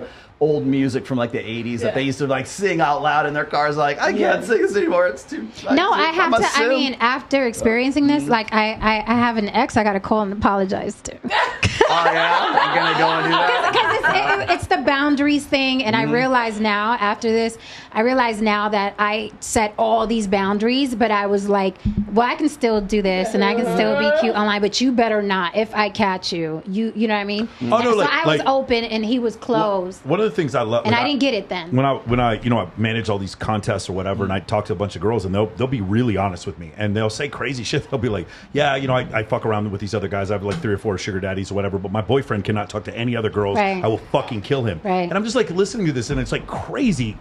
These are huge models that I know that do this too, and you just hear it, and I'm like, well, this has got to be anecdotal. This is not like the majority of women, but then I see it happen all the time. I did it. I did it. I think every time, in every relationship.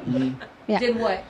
Just the open close thing that Rolo was talking about. I always felt like I can have my male friends and I can post these pictures. But if I see you even breathing the same oxygen as another woman, as that I'm waitress. Scorching. Right, I'm turning the table over. So I'm like, I'm sorry. I think you know who you are. My bad. Insight. It's called growth. But I'm so much better now. Now I'm the girl that will text and call and be like, hey, I apologize for last night. I was projecting. It wasn't even your fault. I'm there now. Wasn't there back then. But now I'm like, my bad. Again, that's what comes with age and maturity. These 18-year-old and 19-year-old girls are not going to give that to you. Well, they don't. If it ain't broke, don't fix it. You know what really kills me, and I hate saying this because I don't like generalizing things, but men have this disillusion that like, oh, if I get with an 18 or 19-year-old girl, it's a lot less dudes have been inside her. Yep. I know so many people who have lost their virginity at 15, and by 19 years old, they've got 50 under their belt. Yep. I'm 36 years old. I've got 3 men under my belt. It's not about like less bodies. The girl can come to you and say, I've never four had times sex. more women than I have men. I'm a virgin, and you will eat it up. Oh yeah, and you'll eat it up. believe every bit and of it you'll believe too. it. I was on Fresh and Fit one time, and I was seated next to a very attractive girl who was about 19 years old, and they were doing, of course, the body count thing. What's your body count, right? And she said something to, I think she said like she had 15 or something with it, and she's 19 years old. Jeez. 15 up to that point, and then but she looked like it was like, and the girls at the table were like, no big deal, right? And I'm like, you are 19 years old, like that. Which your body count is completely up to you. No one can shame you. If you lost it at 12 and you've had 100 since, it doesn't matter. No, that but is your shit. Ladies, keep it. I'm telling you, keep it all in as much as you can. Keep what agree. in. Don't just keep sleep what around. in. Keep But all the if- things So in should your body pants. count matter or Your- not? The last time you guys asked me that, I said my body count to somebody else shouldn't matter, and I don't care about my man's body count. Just have sex That's with not- women. You It's so much realize better. that it is important. to guys. First off, Ashley's completely right. Just have sex with women. That is Just the have correct. sex with That's how it that works. is the correct answer. Those don't count. In fact, having sex with Those women don't count. it reduces your body count. Like it goes down. It goes down. It goes down. And you know what? You'll by learn one so by much fucking about women. vaginas and yourself. Yeah, and- exactly. I'm right there with you. I completely agree with that. Done. Having sex with women does not But count. for women. I'll say this is like when she said that, I was kind of like, wow, like. It was one of the first times I was kind of You like were judgy? I wasn't judgy. I was just kind of taken aback. Like, you have a lot of mileage for. Like, I mean, mileage. well, no, I mean, think about it. How long could she have been generally, having yes. sex? If she did it legally, Yeah, that's like a lot. since she was 18, she had 50. Like, let's just say for sake of art, maybe it was 16. Okay, whatever. So like That's 1.5 a month since she lost it. That's the. I mean, a that's lot. there are I porn agree. there are porn stars who don't have that kind of record. Like they have to, they got to get checked and go do a scene and kind Yeah. of stuff. And so when I'm listening to this, I'm going, okay, this is a different lifestyle. This is a different time right now, and this is a different and what is going to happen with that girl or women who are like that, where they have OnlyFans or they have even just Instagram right now. That digital footprint is going to follow her from wherever she is, from the time she was on Fresh and Fit and said, I had 15 guys, right? Or like all those, the way on those into her girls on the future. streets, like, tell me your secret. Oh, well, I got gangbanged by 20 guys one time in a frat. Like, wait, hold up. Did you Now, just admit that? I'll also explain this to you. Are you talking about Kazumi? Shout out to Kazumi. One of the Kazumi, come on the reasons- podcast, girl. Get on here. Now I'm gonna back you up just a bit here. One of the reasons why guys get so like they think that if they find an 18-year-old girl, she's going to be a virgin. No, she's not. Clearly, the 19-year-old sitting next to me with 15 body. That's maybe that's not like demonstrable of like the masses of women her age. That is not the middle of the deviation. Yeah, definitely not. But the thing is the idea that you're going to find your virgin bride in a Western developed, a weird nation, Westernized, industrial republic, rich, educated, and democratic nation is like I don't know what the percentages are, but I'm pretty sure it's pretty low. Pretty low. Yeah. But do you hoflation. think Western men are built for virgins? Because what's going to happen is he's going to get sick of having sex with her because she's not experienced, and he's going to want. Yeah, that's not an issue. Like, I'm sorry, I'm here to tell you guys, like, we don't care. Like, it really, when women are not experienced, they're just really hot. The only people who have a problem with that online are the ones who are flexing because all they're doing is jerking off at home. Yeah, I'm they're just gonna asocial. tell you, like, they have no social skills, and because those are usually the people who are in the haters in the chat who are saying, all these girls are fake. They got fake boobs, they got fake lips, they got fake ass, they got fake this. I would never. I have more respect for myself than to ever. But they get can't with get these us to girls. save their lives. Well, but see, that's what they expect you to say. The real answer to this is the idealistic girl that they're looking for certainly does not exist in the United States. That's how you get passport bros. They think they're going to go off to like Philippines or Guam or where Southeast Asia to find some virgin bride from a third world country and bring her back over. And I will tell you this: as soon as you bring her back here, she will turn into exactly the person that you thought that she would never turn into. So it's like, you have to take it in balance, take the measurements. Michael, but wouldn't you prefer a freak in bed? You can teach her. It just doesn't matter. Like you can just teach her. And really, like I'm gonna tell you, guys, listen to me. Hold on, listen. In the chat, guys, listen. In the I chat, think a bad stroke is worse than a girl that's unexperienced. Oh, if you had a stroke, you mean like you had like an embolism, like an embolism. Listen, here we go. Okay, guys, in the chat, if you agree with me, let me know. If you would rather be with a girl who's not that good in bed, but is very young and extremely attractive, or a girl who is not quite as attractive, a little bit older, has been with a few men, and is extremely good in bed, who would you rather be with? One, if you would rather be with a girl who is just really attractive and has not been with very many men and not very experienced and keeps putting her teeth on it, or the other girl The other girl who's a freaking bad, but she's been with a lot of guys. 1 or 2. Put right in the chat, and you'll see. What constitutes? Well, they're gonna want to marry her, but they're gonna want to sleep with the other one because it's one thing to teach somebody, and then another thing for it to be natural, right? That's the one. Because you can marry the virgin, the one that's not. Oh my gosh, and then that girl at the club is like. And then everything changes. No. You misunderstand. We're high status. Put the camera on her and let her do that one again. Okay. I'm serious. It's like they like the idea of the pure one, but they want that hot girl in the red stilettos. It's called the Madonna whore complex. Listen. Thank you. You misunderstand. We're high status men. We just have both. Yeah. I'm just kidding. I'm sorry. Nobody came after me. Really? Is that it? I think you like the idea of the conquest or the idea of this person is pure, but you like the hottie. You guys have proved it over and over and over again. Look at the wall behind you. Well, you also said the first girl has to be young and hot. Why can't the older girl be hot and be really good in bed? That could happen too. So just control for hotness. By the way, I have no problem with that either way. Guys, I mean, I just tell you, like, the reason I used to think, like, why are these things all red flags? Like when Rich Cooper in his book, he talks about the 21 red flags. I was like, man, most of these seem like red flags, but some of them I just don't care that much about the red flags, tattoos, whatever. And then I realized it's because I had no interest whatsoever in getting married. Yeah, I wanted to have sex with lots of women. All of the red flags none of these things they were green flags to me. I was like, excessive amounts of drinking, tattoos in weird places, tongue rings. I'm like, these were just green flags for sex. I know. And I did not care about being in a relationship. And so because of those things, I didn't see them as red flags at all. And so now, yeah, maybe what you're saying is true. But listen, I'm going to say something controversial. The men, the women that these men call the 304s and the hoes or whatever, those women, men created. And this is how men created them.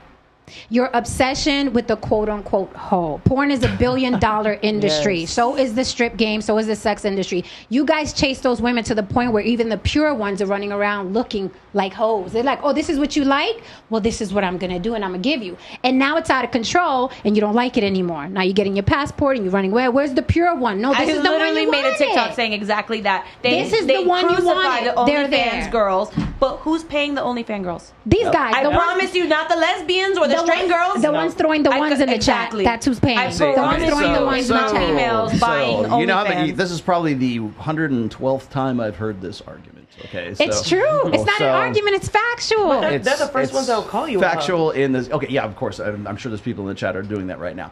But the problem with this is it's cyclical. It's a feedback loop, is what it is. It's supply and demand. If there was no demand, there would be no supply. If there was no supply, there would be no demand. It's who is starting what, who has the responsibility to stop it. And you'll notice that it's never put on the woman to stop the loop. It's always put on the man to stop the loop. Because it's easy money for them. And by the way, it's not, and that's not necessarily women's fault, because there are men who will say exactly the same thing you're saying right now, except they will be the Puritans. They'll be the ones, the churchy guys. They'll be the ones who say, well, if men could just keep their dicks in their pants, then we wouldn't have these OnlyFans girls. Bullshit. I don't think that. Because that's not how the machine was evolved to be. Men get hard-ons. We want to have sex. That's what we're about. Men's innate, natural, evolved mating strategy is unlimited access to unlimited sexuality. You know what delivers that to the common man today?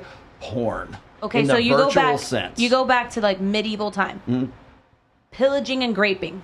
If you didn't agree to it, they were going to take it. Right. Women have always had less opportunity job-wise, so they had to be the stay-at-home wife and mother, and they had no choice. You're talking about before 1974. 1972. I know you are not talking about going back in time when you all the time talk about caveman mentality shit. I'm just saying, women actually probably have a little bit more opportunity than men, employment-wise, now than they did. Employment-wise, I'm not even getting into it, but I'm saying the supply and demand. The supply and demand comes all the way back. Right. If you want to stop that loop, it has to be both.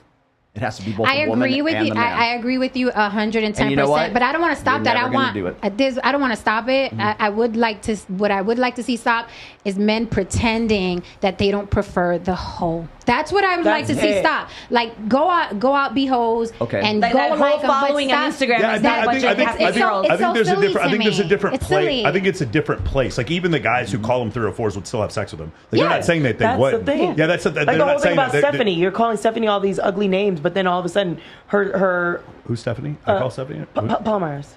No, not you. Not me. Okay, not you. People on the thing were calling Palomares a hoe and all these disgusting things and talking about her looks and that. But then all of a sudden she has like how many more new followers? She got 1,200 new paying followers. And I bet you half those people were there. I mean, I've seen even the quote unquote pure girls wanting to run around. We really got to stop using the word pure. Okay, what word?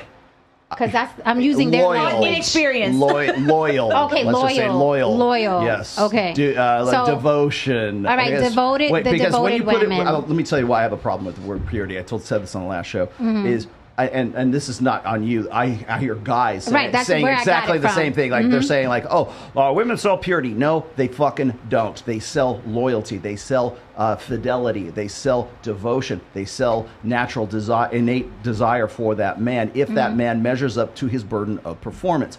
It is not about purity. It is knowing with certainty that the baby that comes out of your womb is going to be my fucking kid, and you're not going to cuck me. You're not going to fight. You're not going to go off on go out and find the guy, find the homeless guy, have sex with him, have his baby, and now I got to take care of the baby, right? Right. So that goes back to your caveman days. So how do we put this into a social sense? We say, well, a pure woman is a woman who doesn't do that. Okay, well, what is that? That is have my babies. Do what you said. Do what you goddamn say you're going to do, and because when men and women come together, there's a trade-off between their mating strategies. I have to give up my access to like have multiple women, and to like I have to forsake. It's in the wedding vows. Forsaking all others till death do us part, for richer or for poorer. So if suddenly I got money and suddenly I get poor, you're still on board with me. Update the vows. Update the vows. For sicker or for this is why I said, what is marriage today? Because the reason why you're saying that is because today we're like, well, I don't know if that works for me anymore. Right. Richer or for poor. Sickness and in health. If I get a big old goiter on my fucking neck, you're going to stick around and you're going to be with me and while I get this taken care of, right? That's what those assurances were for. So for men, it was, I'm going to give up all of these access, all of my opportunity to go and bang other women because I'm going to parentally invest in just you because I think I love you. I'm going to stick by with you no matter what till death do us part because God said it, or whatever your personal beliefs are about it. And the baby's going to, the only thing that I want to know, my only thing, my one caveat in all of this, I'm going to take care of you, do whatever I'm supposed to do as a man. I just got to know one thing. The fucking kid is my kid that comes out from between your legs when it happens. So that is purity in a nutshell, but it's really fidelity. It's forsaking all others. I'm not gonna be with any other man at the end of the day. So it's not about, if we can call it purity if you want to put it in a religious sense, but what is purity? It comes down to fidelity, loyalty, devotion, and you're trustworthy. Right, but I'm talking about aesthetics right now. I'm talking about the girls that I'll just use purity for lack of a better word. You want them to look like a good girl. Right. Yeah. Even those girls are running around looking like the quote-unquote hoe. We have all these rappers that act like strippers, and none of them ever stripped except for Cardi B. Yeah. None of them have ever stripped. True. They're all on stage twerking and dancing for dollars. So I really do feel that is the world that men built. Now everybody's a hoe. Now what? Okay. Now you're looking for a wife again. So it's not how it works. I think you're half right. I'll tell you the other half of this is that it's also the economy, the sexual economy between women. So a woman has to compete. If she's going to compete with, if the good girl is going to compete with the hoe, she's got to be that. Just add a little bit of hoe to her act. So just a little sprinkle. So because what it is it's escalation. How can I advertise myself so that I am more appealing to the guys that I want to get with? Well, this hoe's got all these girls over here. So if I hoe it up just a little bit more, then it becomes an escalation. So it's yes. Do guys want to get with that? They do. But women also see that as a form of competition amongst each other. But why don't they just sit since men want that woman that looks pure? Why doesn't she just sit back and just take all the men that want that pure woman? Would you like to why know? doesn't she have options? She should have options because that's what men claim they want. Yes. So why doesn't she just sit back with all her options? Because they want her as the main. They want her as the main, and they want the hoe as a side piece. That's why. Which is what she was saying. Yep. Yeah. Isn't that what she just said? Well, okay. Now let me explain something else to you here. So you've got. Remember we were talking about clothes on his end, clothes on her. Yes. All those formats. And I was actually asked Jody. I said, what's your situation like? Well, it's like mine, right? I know what cheating is in my marriage, and she does too. Okay. And I know what's expected of me, and she knows what's expected of her. Now there are other people. I'm not going to mention names. Who it is open on his end and closed on any of the girls that are on the outside, his soft soft harem, let's just say. He's got his O's, right? And they always have a main. There's always one girl who's like, you're my queen. Just these girls aren't important to me. They're just that the sex act is one, because men can separate the sex act from the emotional investment. Okay. So, but there's still the guy. And this is why I always have a problem with this. There's still the guys who say, I'm married. Like when I hear Destiny say he's married, I'm like, no, you're not fucking married. You're just fucking around. You are not in a marriage, at least in a traditional sense. You're fucking around with paperwork. You're just fucking around. You got paperwork, but you're still fucking around with paperwork. I don't even know why they call it marriage. It really should be called something else because I think the word marriage represents something traditional. So to use the name is... So tradition or convention, the idea is this: is that guys still want that main. They still want their baby mama. They still want that woman to be home to have the home cooked meal, and it's even better if she's really fun in bed. But then guys who will say, "Oh, a high value man can cheat," like Kevin Samuels or anybody else will say the same thing. And I've always been of the opinion, like, why would you have a main? Why would you want to have some sort of baby mama or some sort of main girl that you keep coming back to while you're fucking around with that girl? Why don't you just make that one girl part of the girls that you're spinning plates? Do you think it's conditioning, though? Do you think it's conditioning? It's because men on some level, like lizard brain level of consciousness, still want to have a woman who would be a good mother for their children, that they can provide, that they want to be invested in, but they want to stick with that one girl and then still have the options to interbreed with other women while they can come back to that one girl that they are invested in, and that's where their kids are. Now, in the conventional sense, in my sense, in your sense, that's one man, one woman. We don't cheat. That's when it's the nuclear family. Today, that's all up for grabs right now. Anybody so hence the modern woman, and the modern woman was born. But see, the innate, the evolved nature of men is that we want to fuck women. We want to. That's why you want to know why porn is a multi-million-dollar juggernaut, and there's 4K streaming free porn anytime. We can go watch Lena the Plug right now if we want to. I think that's what we're going to do at the end of this. Maybe hey, you know what we should do? Hey guys, who would be down for this? Guys, put a one in the chat. If we all just watch the Lena the Plug scene right now. We all watch the Lena the Plug scene right now. You just see our reactions on camera. You guys want us to do that? Here we go. I'm going to pull up the Lena the Plug scene. Keep talking. Here we go. I refuse. I kind of want to see. Haram. I kind of want to know. But I was going to say, I think that they're on some level of consciousness, men want to have children, but they also want to know that the child is theirs. That's why they have that one main that they're going to be parentally invested in, and they still want to screw around on the sides, right?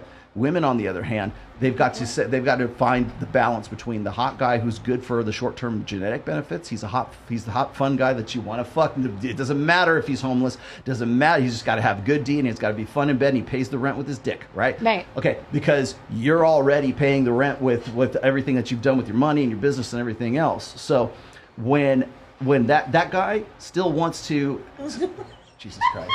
No, my eyes. This is distracting. This is a challenge. This is a test.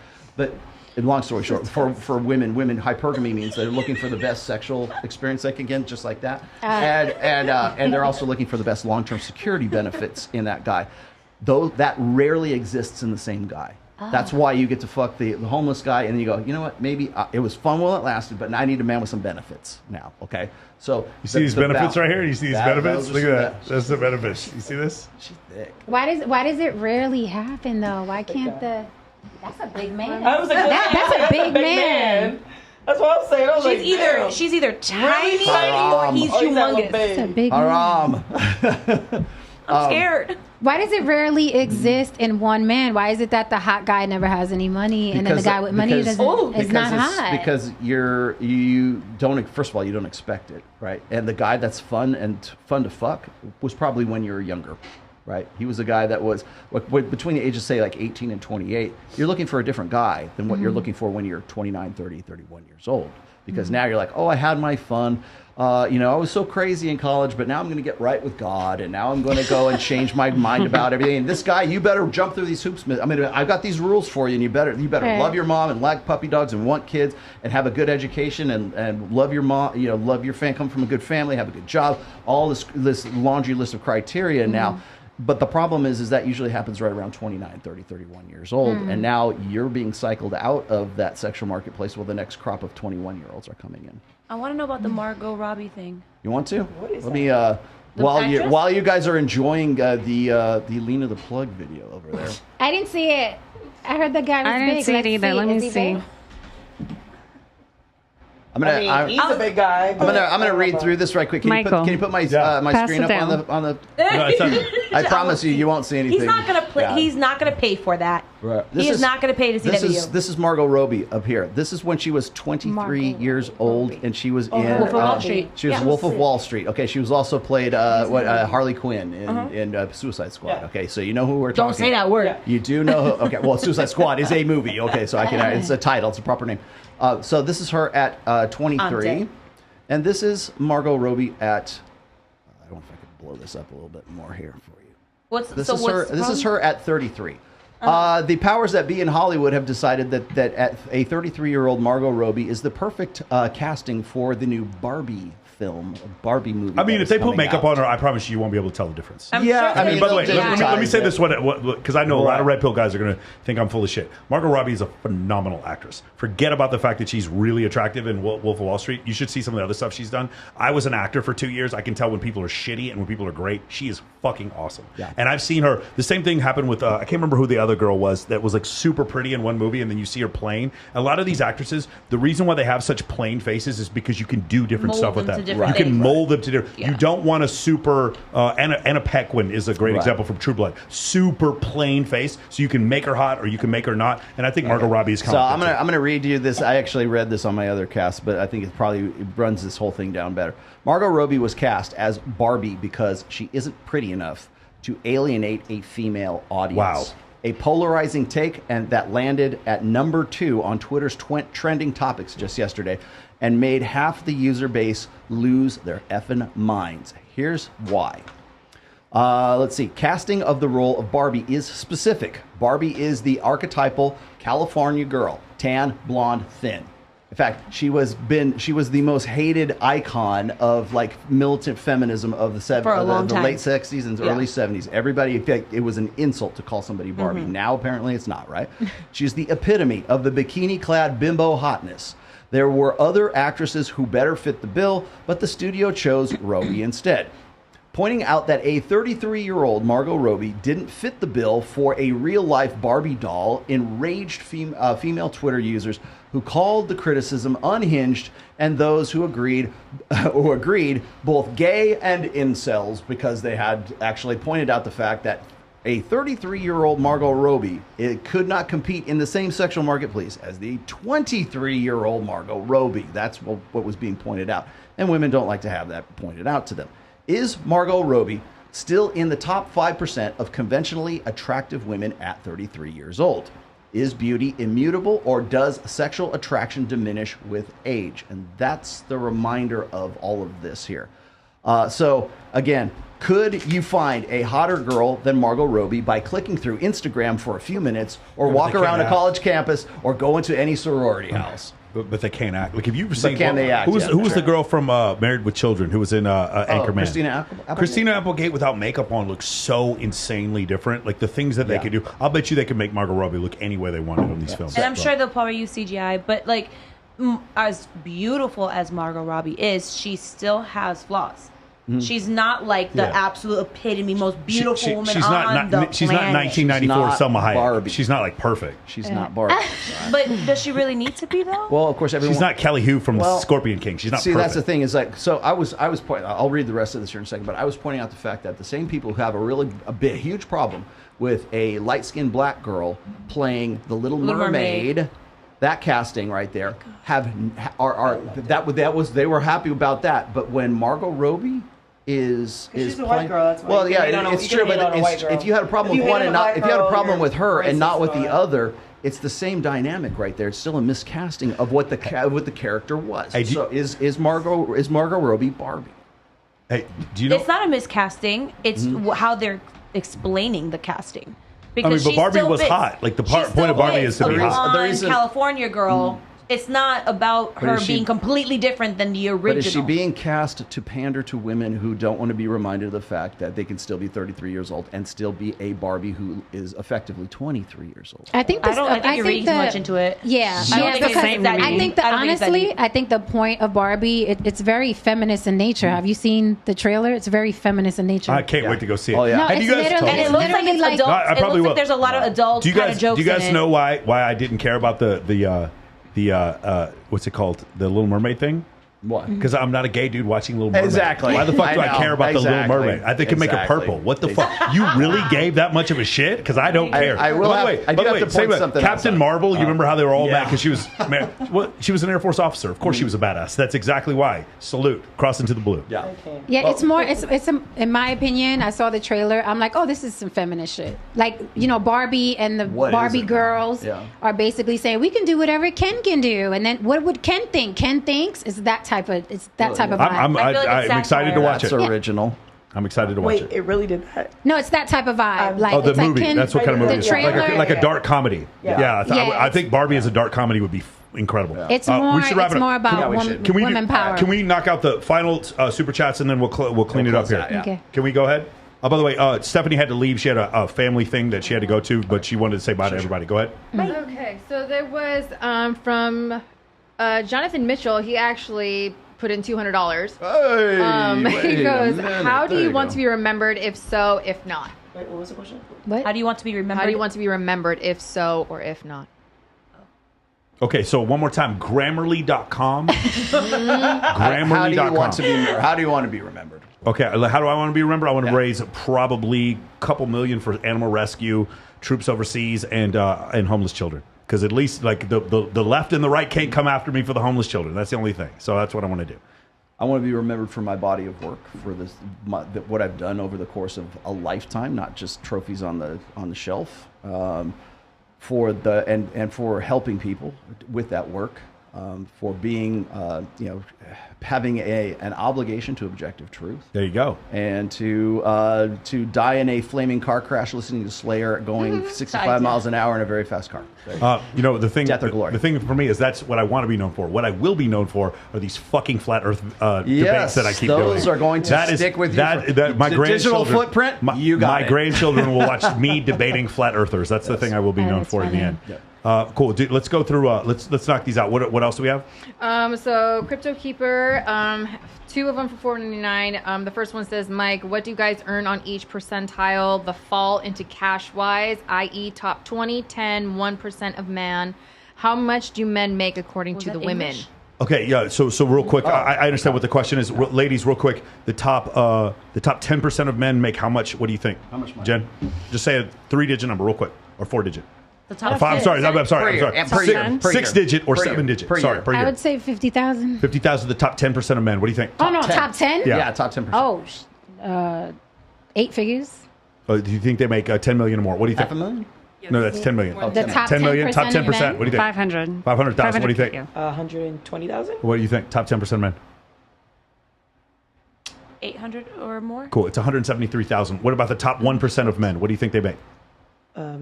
Top 1%. Yeah. 675,000. What do you Top 1%. Top 1% of men. It has to be 7 figures. Okay, so $1 million. Yeah, it has Okay, to what do you think, Joey? Over 2 million. Over $2 million. What do you think? $1 billion. $1 billion. Top 1% of men make $1 billion. Okay, go ahead. God damn, I got some making up to do. 675,000. 670,000. What do you think? 800,000. It's about $450,000. Yeah. So there's a lot of women out there that think I'm going to get a man who makes $800,000 a year. Wait, That you is said 1%? Yeah, like you're talking less than like a quarter of 1% of men make CJ $800,000 Sparks a year. is looking for a fraction of that 1%. For sure, with $5 million. For sure. The first time I paid a 6-figure fucking tax bill to the IRS, I could not believe. Yes. I was sitting there calling my We account have like, had is this that real? conversation. This can't fucking be real. Is this real? This can't be real, But that's the thing. Like, you just don't. You take these things for granted, like how much. And being in Las Vegas also does that to you because you're sitting there at a table that's $100K at Drake, at Excess, or you're at fucking Omnia with Steve Aoki, and like every table there's at least $20K, and every guy there does make a lot of money. I get it. Well, that's your first mistake, or not yours, but that's most people's first mistake is looking for a man that qualifies himself by money. Yeah. Well, and also most of these women, you say, how much you expect a man to spend on your wedding ring? Is that like the little It's like 3 months salary or some shit like that. It's what No. traditionally But what it most was. women are like, 100,000 or this much. I'm like, Oh, good Lord. you are delusional. You don't even understand the value of a dollar at this point. Yeah. Go ahead. Next one, again from Crypto Keeper, $4.99. Mike, what's the minimum income a man would need to have for each of these ladies on the panel? Could you go around the table? How much would it have We to don't have make? time for that. No. We don't have time Ashley, for that. minimum income. What was the question? What's Sorry. the minimum income for a guy to date you? I make $70K, so I feel like a 2-person household, 60 at least. Okay. Katrina. I've been asked this before, and there's not like a number, but I want them to make more than me, and I would want them to make probably about $300K. 300K? Yeah. Because you're a successful real estate agent. Yes. Yes. Okay. Go ahead. Jody. Definitely not a number, but they definitely have to be equal or They more. don't have Yeah. to. They just need to provide a certain level of energy, a vibe, a vibe of. It's not a type. It's not an amount of money. It's a vibe I'm of just money. saying, if I have a really good year and I'm making $500,000, he better We make already know what $500,000. You know Jen's I mean? going to You see what I'm say. saying? Right. He could be broke, right? No, that was a long time ago. That was a long time ago. He could be broke. Stay out of my DMs if you live on the beach. If you live on the beach, I would say I can't put a number on it, but I would say whenever I ask for something, I don't want to hear the word no. So whatever that bracket is, and also if you paying tons of money for child support, leave me the hell alone. Okay, so she can have. So no single fathers. She can have the preference. Go ahead, keep going, She's Coco. not talking shit about the Keep single going, keep dad. going, Coco. I'm not. I just Coach, don't want. Coach Swissy, $4.99. I You're feel talking offense. about the Chris Brown situation where the woman sat on a chair. Totally, Chris Brown. It was not Usher. My fault. Keep going. Fly Cisco, $49.99. He says, as a 5'3" man, women go for the 6'2" man, and that's okay. But then 10 years later, they're open to all height. But if a short guy doesn't want to commit years later, it's bad. That's not true. All right, keep moving. Okay, keep going. Sylvester Toe Jr., $4.99. Ladies, would you lose respect for your man if he let you sleep with another man, even if it means a big payday? Shout out to Jesse. Yes. Anybody? Yes. Anybody be okay Yes. with this? I met a I'd couple lose and I think it respect. was disgusting, and I stopped talking to him immediately. Wow. And he was 6'7", and he had a good job. Jody. Yeah, no. Okay, keep going.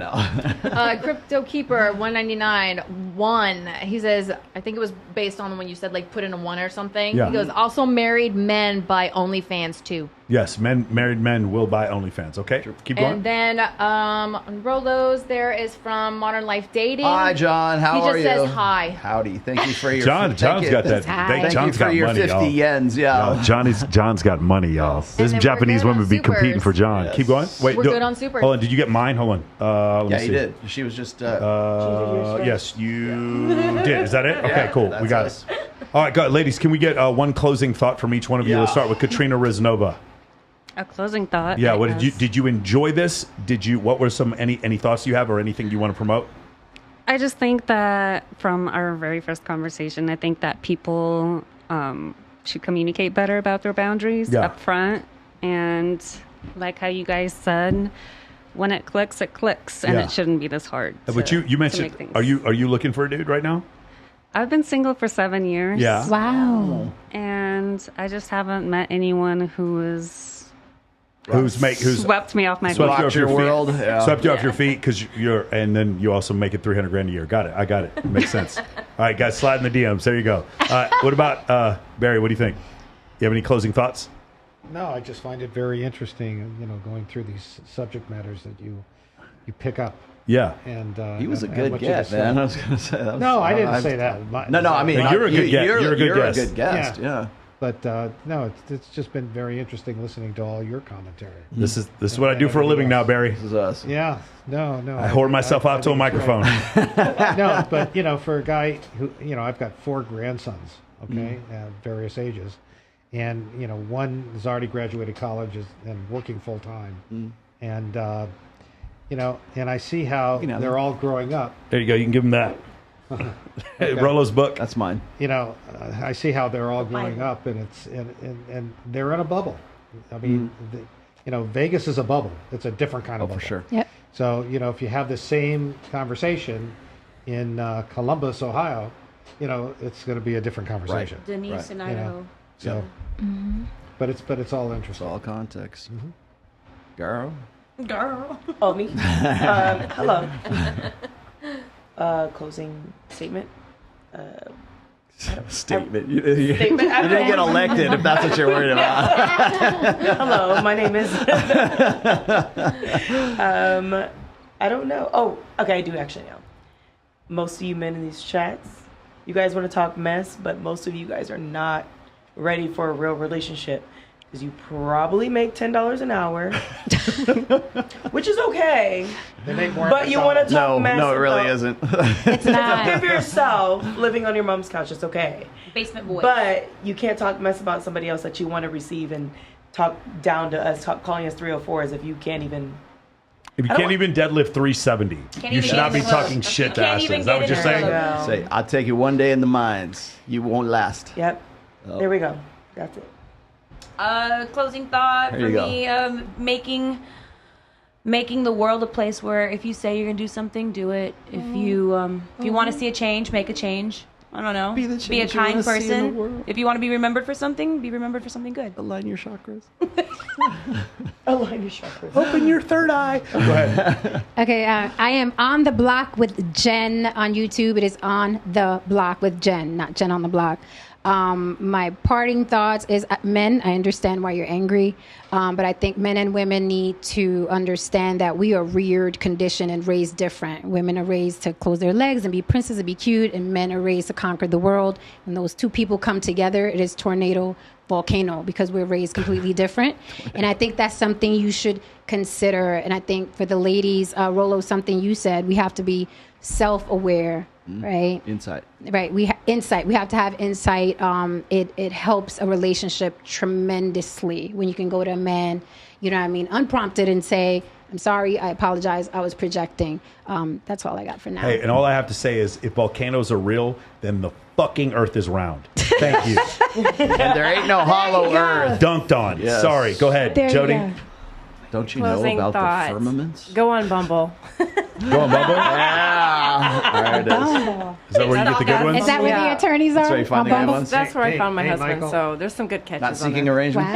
Wow. Michael, you mentioned, you asked the girls, what do you want to be remembered by? You didn't ask me. Oh, yeah. What do you want to be remembered by, Barry? A lot of things that I've done in my life, which is crazy. But I am currently, and hopefully everything falls into place, making a movie about my mother's life.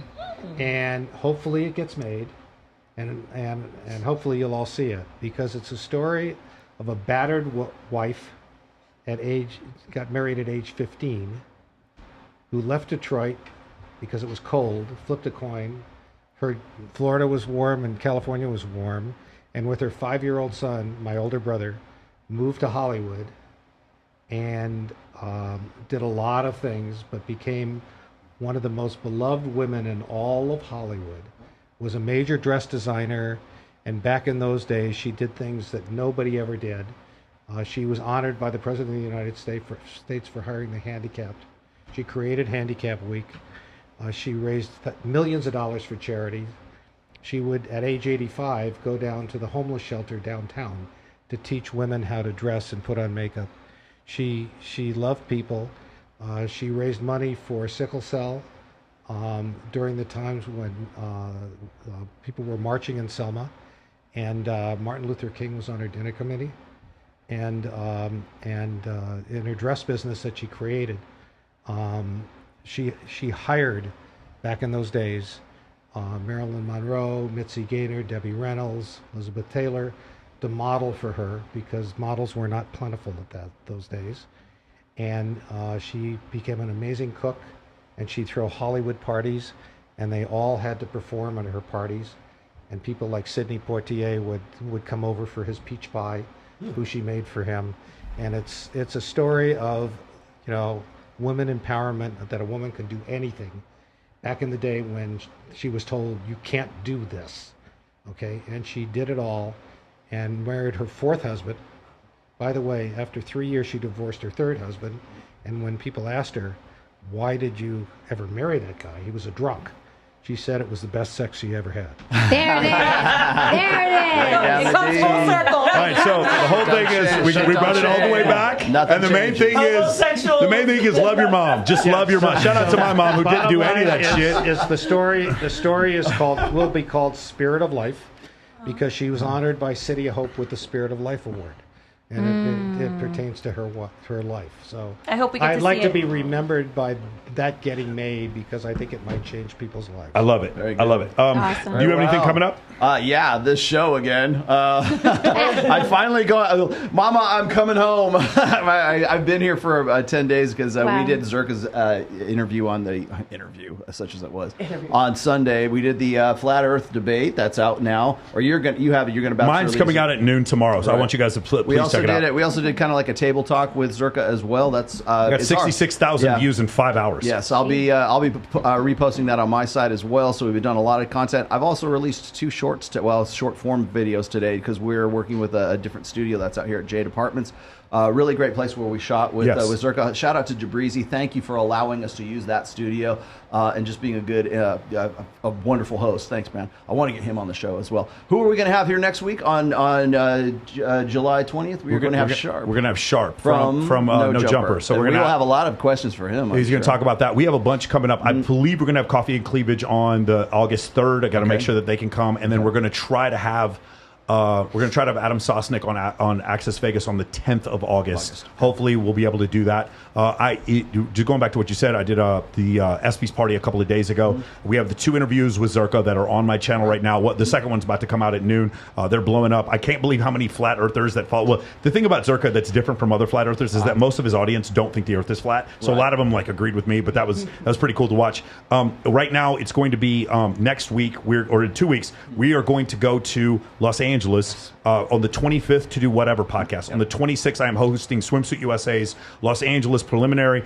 This is Barry's preliminary that's going to be there. He's going to pick a Miss Los Angeles. On the 27th, it is going to be Babes in Toyland Support Our Troops. We're going to be supporting troops overseas with care packages. Nice. We have a bunch of people with red, white, and blue outfits for that one. On the 28th will be the second round of the $60,000 Girls of Summer bikini competition at Wet Republic. After that, that's on the. I promise I'll be at that one. Yes, for sure. I couldn't make the list. On the 2nd, as of right now, tentatively, I am going to Fort Lauderdale, and it's going to be me and Destiny tentatively debating Nick Fuentes on anybody else on Adam Sosnick's show. So maybe that'll be interesting. Yeah, we're going to have a discussion about that whole thing. So that tentatively, that's what's going to happen. And then later on, PBD and Adam Sosnick will be here in Las Vegas for 10 days. Justin Ross Lee is coming on my podcast on the 17th. I already have, what's his face? I'm sorry.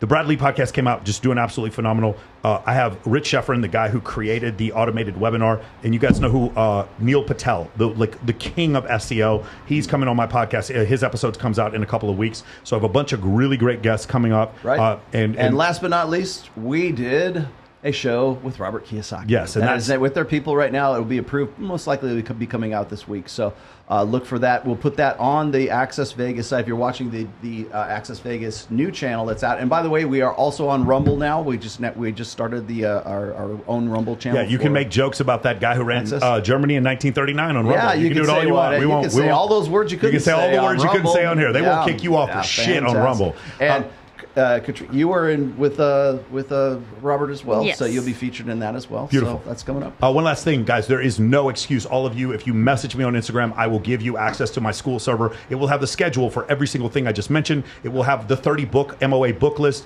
It will have Instagram testimonials for all the guys in Men of Action who've improved their life, and it will have my free first 4 steps of Men of Action. My free course is in there also. It takes about a week to get through. It's a pretty long course, and it's all completely free. Please message me on Instagram, and I will give you access to our free Skool server.